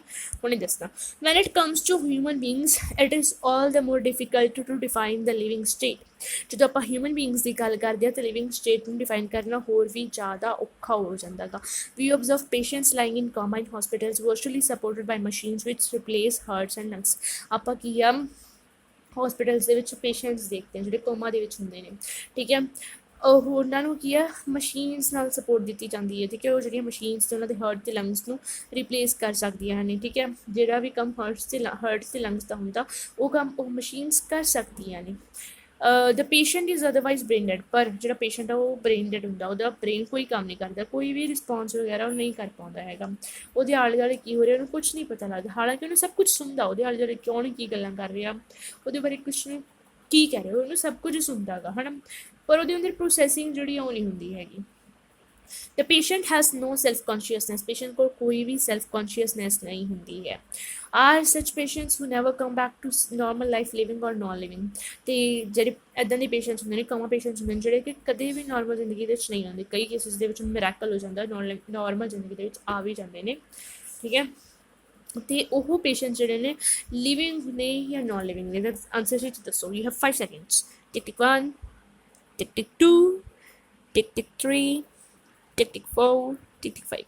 ਸੋ ਜਿਹੜੇ ਕੋਮਾ ਦੇ ਵਿੱਚ ਪੇਸ਼ੈਂਟਸ ਹੁੰਦੇ ਨੇ ਜਿਨ੍ਹਾਂ ਨੂੰ ਆਪਦੀ ਕੋਈ ਵੀ ਸੈਲਫ ਕੌਨਸ਼ੀਅਸਨੈਸ ਨਹੀਂ ਹੁੰਦੀ, ਆਪਣਾ ਵੀ ਉਹਨਾਂ ਦਾ ਕੀ ਚੱਲ ਰਿਹਾ ਉਹਨਾਂ ਨੂੰ ਕੁਝ ਨਹੀਂ ਪਤਾ ਚੱਲ ਰਿਹਾ ਹੁੰਦਾ, ਉਹਨਾਂ ਦੇ ਇੱਥੋਂ ਤੱਕ ਕਿ ਔਰਗਨਸ ਵੀ ਕੰਮ ਕਰਨ ਨੂੰ ਹਟ ਜਾਂਦੇ ਨੇ, ਇਸ ਕਰਕੇ ਮਸ਼ੀਨਸ ਨਾਲ ਉਹਨਾਂ ਦੇ ਔਰਗਨਸ ਨੂੰ ਰਿਪਲੇਸ ਕਰਨਾ ਪੈਂਦਾ। ਉਹ ਹਿਊਮਨਸ, ਉਹ ਆਰਗੈਨਿਜ਼ਮਸ ਨਾ ਹੀ ਲਿਵਿੰਗ ਹੁੰਦੇ ਨੇ ਨਾ ਹੀ ਨੋਨ ਲਿਵਿੰਗ ਹੁੰਦੇ ਨੇ, means they are neither living and note non living. In higher classes, you will come to know that all living phenomena are due to underlying interactions. Higher classes ਦੇ ਵਿੱਚ ਤੁਹਾਨੂੰ ਪਤਾ ਲੱਗੇਗਾ ਕਿ ਜਿਹੜੇ ਫਿਨੋਮੀਨਾ ਹੁੰਦੇ ਨੇ ਸਾਰੇ ਲਿਵਿੰਗ ਫਿਨੋਮੀਨਾ ਉਹ ਜਿਹੜੇ ਨੀਚੇ ਇੰਟਰੈਕਸ਼ਨ ਦਿੱਤੀਆਂ ਨੇ ਉਹਨਾਂ ਕਰਕੇ ਹੁੰਦੇ ਨੇ. Properties of tissues are not present in the constituent cells but arise as a result of interactions among the constituent cells. ਜਿਹੜੀਆਂ ਟਿਸ਼ੂਜ਼ ਦੀਆਂ ਪ੍ਰੋਪਰਟੀਜ਼ ਨੇ ਉਹ ਸੈਲਸ ਵਿੱਚ ਪ੍ਰੈਜ਼ੈਂਟ ਹੁੰਦੀਆਂ ਨੇ? ਨੋ. ਠੀਕ ਹੈ, ਜਿਹੜੇ ਕੰਮ ਟਿਸ਼ੂ ਕਰ ਸਕਦੇ ਆ ਉਹ ਕੰਮ ਇੱਕ ਇਕੱਲਾ ਸੈੱਲ ਨਹੀਂ ਕਰ ਸਕਦਾ. ਪਰ ਟਿਸ਼ੂ ਬਣਦਾ ਕੀ ਤੋਂ? ਸੈਲਸ ਤੋਂ ਹੀ ਬਣਦਾ ਹੈ ਨਾ. ਪਰ ਜਿਹੜਾ ਟਿਸ਼ੂ ਆ ਉਹ ਸੈਲੂਲਰ ਇੰਟਰੈਕਸ਼ਨ ਤੋਂ ਬਣਦਾ. ਹਾਲਾਂਕਿ ਜਿਹੜਾ ਟਿਸ਼ੂ ਸੈਲ ਤੋਂ ਹੀ ਬਣਿਆ ਹੋਇਆ ਪਰ ਜਿਹੜਾ ਕੰਮ ਟਿਸ਼ੂ ਕਰ ਸਕਦਾ ਉਹ ਇਕੱਲਾ ਸੈੱਲ नहीं कर सकता.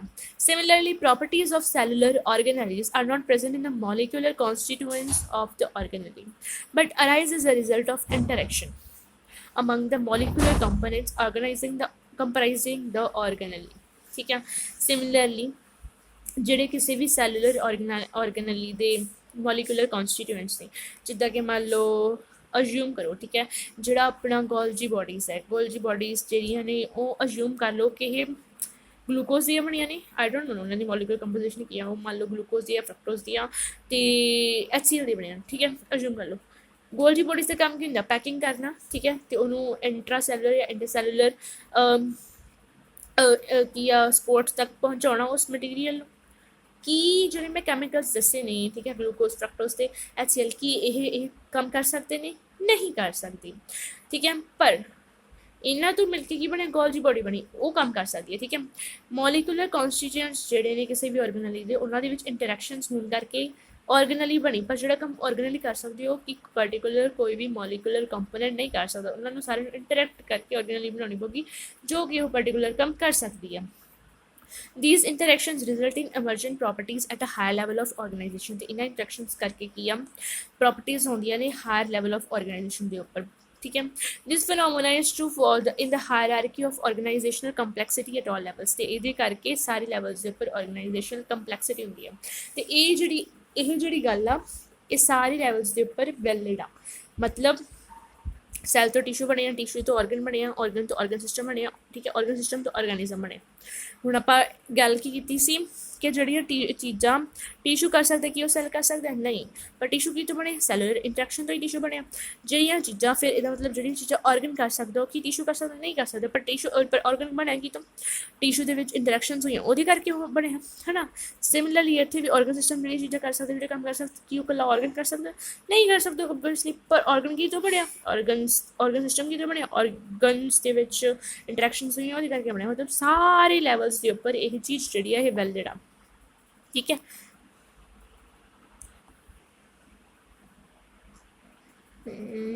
therefore we can say that living organisms are self-replicating, evolving and self-regulating interactive systems capable of responding to external stimuli. ਤਾਂ ਕਿ ਆਪਾਂ ਕਹਿ ਸਕਦੇ ਹਾਂ ਜਿਹੜੇ ਲਿਵਿੰਗ ਆਰਗੈਨਿਜ਼ਮਸ ਨੇ ਉਹ ਕੀ ਨੇ?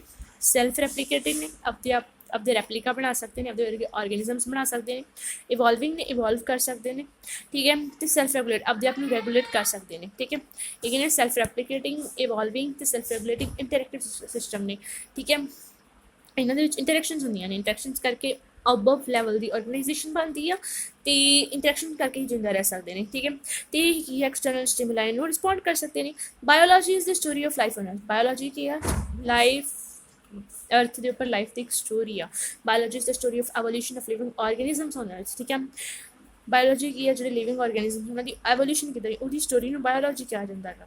All living organisms present past and future are linked to one another by sharing the common genetic material but to varying degrees. ठीक है, ਜਿਹੜੇ ਸਾਰੇ ਲਿਵਿੰਗ ਆਰਗੈਨਿਜ਼ਮਸ ਨੇ ਭਾਵੇਂ ਪ੍ਰੈਜ਼ੈਂਟ ਨੇ, ਭਾਵੇਂ ਪਾਸਟ ਨੇ, ਭਾਵੇਂ ਫਿਊਚਰ ਨੇ, ਠੀਕ ਹੈ, ਉਹ ਇੱਕ ਦੂਸਰੇ ਨਾਲ ਸੰਬੰਧਿਤ ਨੇ, ਇੱਕ ਦੂਸਰੇ ਨਾਲ ਜੁੜੇ ਹੋਏ ਨੇ.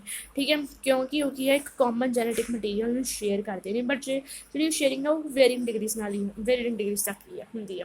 ਮਤਲਬ ਆਪਾਂ ਕਹਿ ਸਕਦੇ ਹਾਂ ਜਿੱਦਾਂ ਆਪਣੀ ਤੇ ਗੋਰੀਲਾ ਦੇ ਵਿੱਚ ਜ਼ਿਆਦਾ ਕਾਮਨ ਕੈਰੈਕਟਰਿਸਟਿਕਸ ਨੇ. ਮਤਲਬ ਆਪਣੇ ਤੇ ਗੋਰੀਲਾ ਦਾ ਜਿਹੜਾ ਜੈਨੇਟਿਕ ਮਟੀਰੀਅਲ ਹੈ ਉਹ ਕਾਫੀ ਜ਼ਿਆਦਾ ਹੱਦ ਤੱਕ ਸ਼ੇਅਰ ਕੀਤਾ ਹੋਇਆ, ਬਟ ਆਪਣੇ ਤੇ ਕੁੱਤੇ ਦੇ ਵਿੱਚ ਘੱਟ ਕਾਮਨ ਕੈਰੈਕਟਰਿਸਟਿਕਸ ਨੇ. ਮਤਲਬ ਆਪਣੇ ਤੇ ਕੁੱਤੇ ਦਾ ਜਿਹੜਾ ਜੈਨੇਟਿਕ ਮਟੀਰੀਅਲ ਆ ਉਹ ਕਾਫੀ ਘੱਟ ਹੱਦ ਤੱਕ ਸ਼ੇਅਰ ਕੀਤਾ ਹੈ. ਬਟ ਇਹ ਕਿਹਾ ਜਾਂਦਾ, I don't know it's true ਔਰ ਨੋਟ, ਬਟ ਇਹ ਕਿਹਾ ਜਾਂਦਾ ਕਿ ਜਿਹੜਾ ਸਾਰੇ ਲਿਵਿੰਗ ਆਰਗੈਨਿਜ਼ਮਸ ਨੇ ਨਾ ਉਹਨਾਂ ਦਾ ਜਿਹੜਾ 99.9% ਜੈਨੇਟਿਕ ਮਟੀਰੀਅਲ ਉਹ ਸਾਰਿਆਂ ਦਾ ਐਗਜ਼ੈਕਟਲੀ ਡਿਟੋ ਹੁੰਦਾ, ਸੇਮ ਹੁੰਦਾ ਹੈਗਾ, ਬਟ ਜਿਹੜਾ ਬਾਕੀ ਜਿਹੜਾ 0.01% ਬਚ ਗਿਆ ਉਹਦੇ ਉਹੀ ਵੇਰਿੰਗ ਡਿਗਰੀਜ਼ ਤੱਕ ਸ਼ੇਅਰ ਕਰਦਾ ਅਤੇ ਉਹਦੇ ਕਰਕੇ ਹੀ ਡਿਫਰੈਂਟ ਆਰਗੈਨਿਜ਼ਮਸ ਇੱਕ ਦੂਸਰੇ ਤੋਂ ਡਿਫਰੈਂਟ ਨੇ।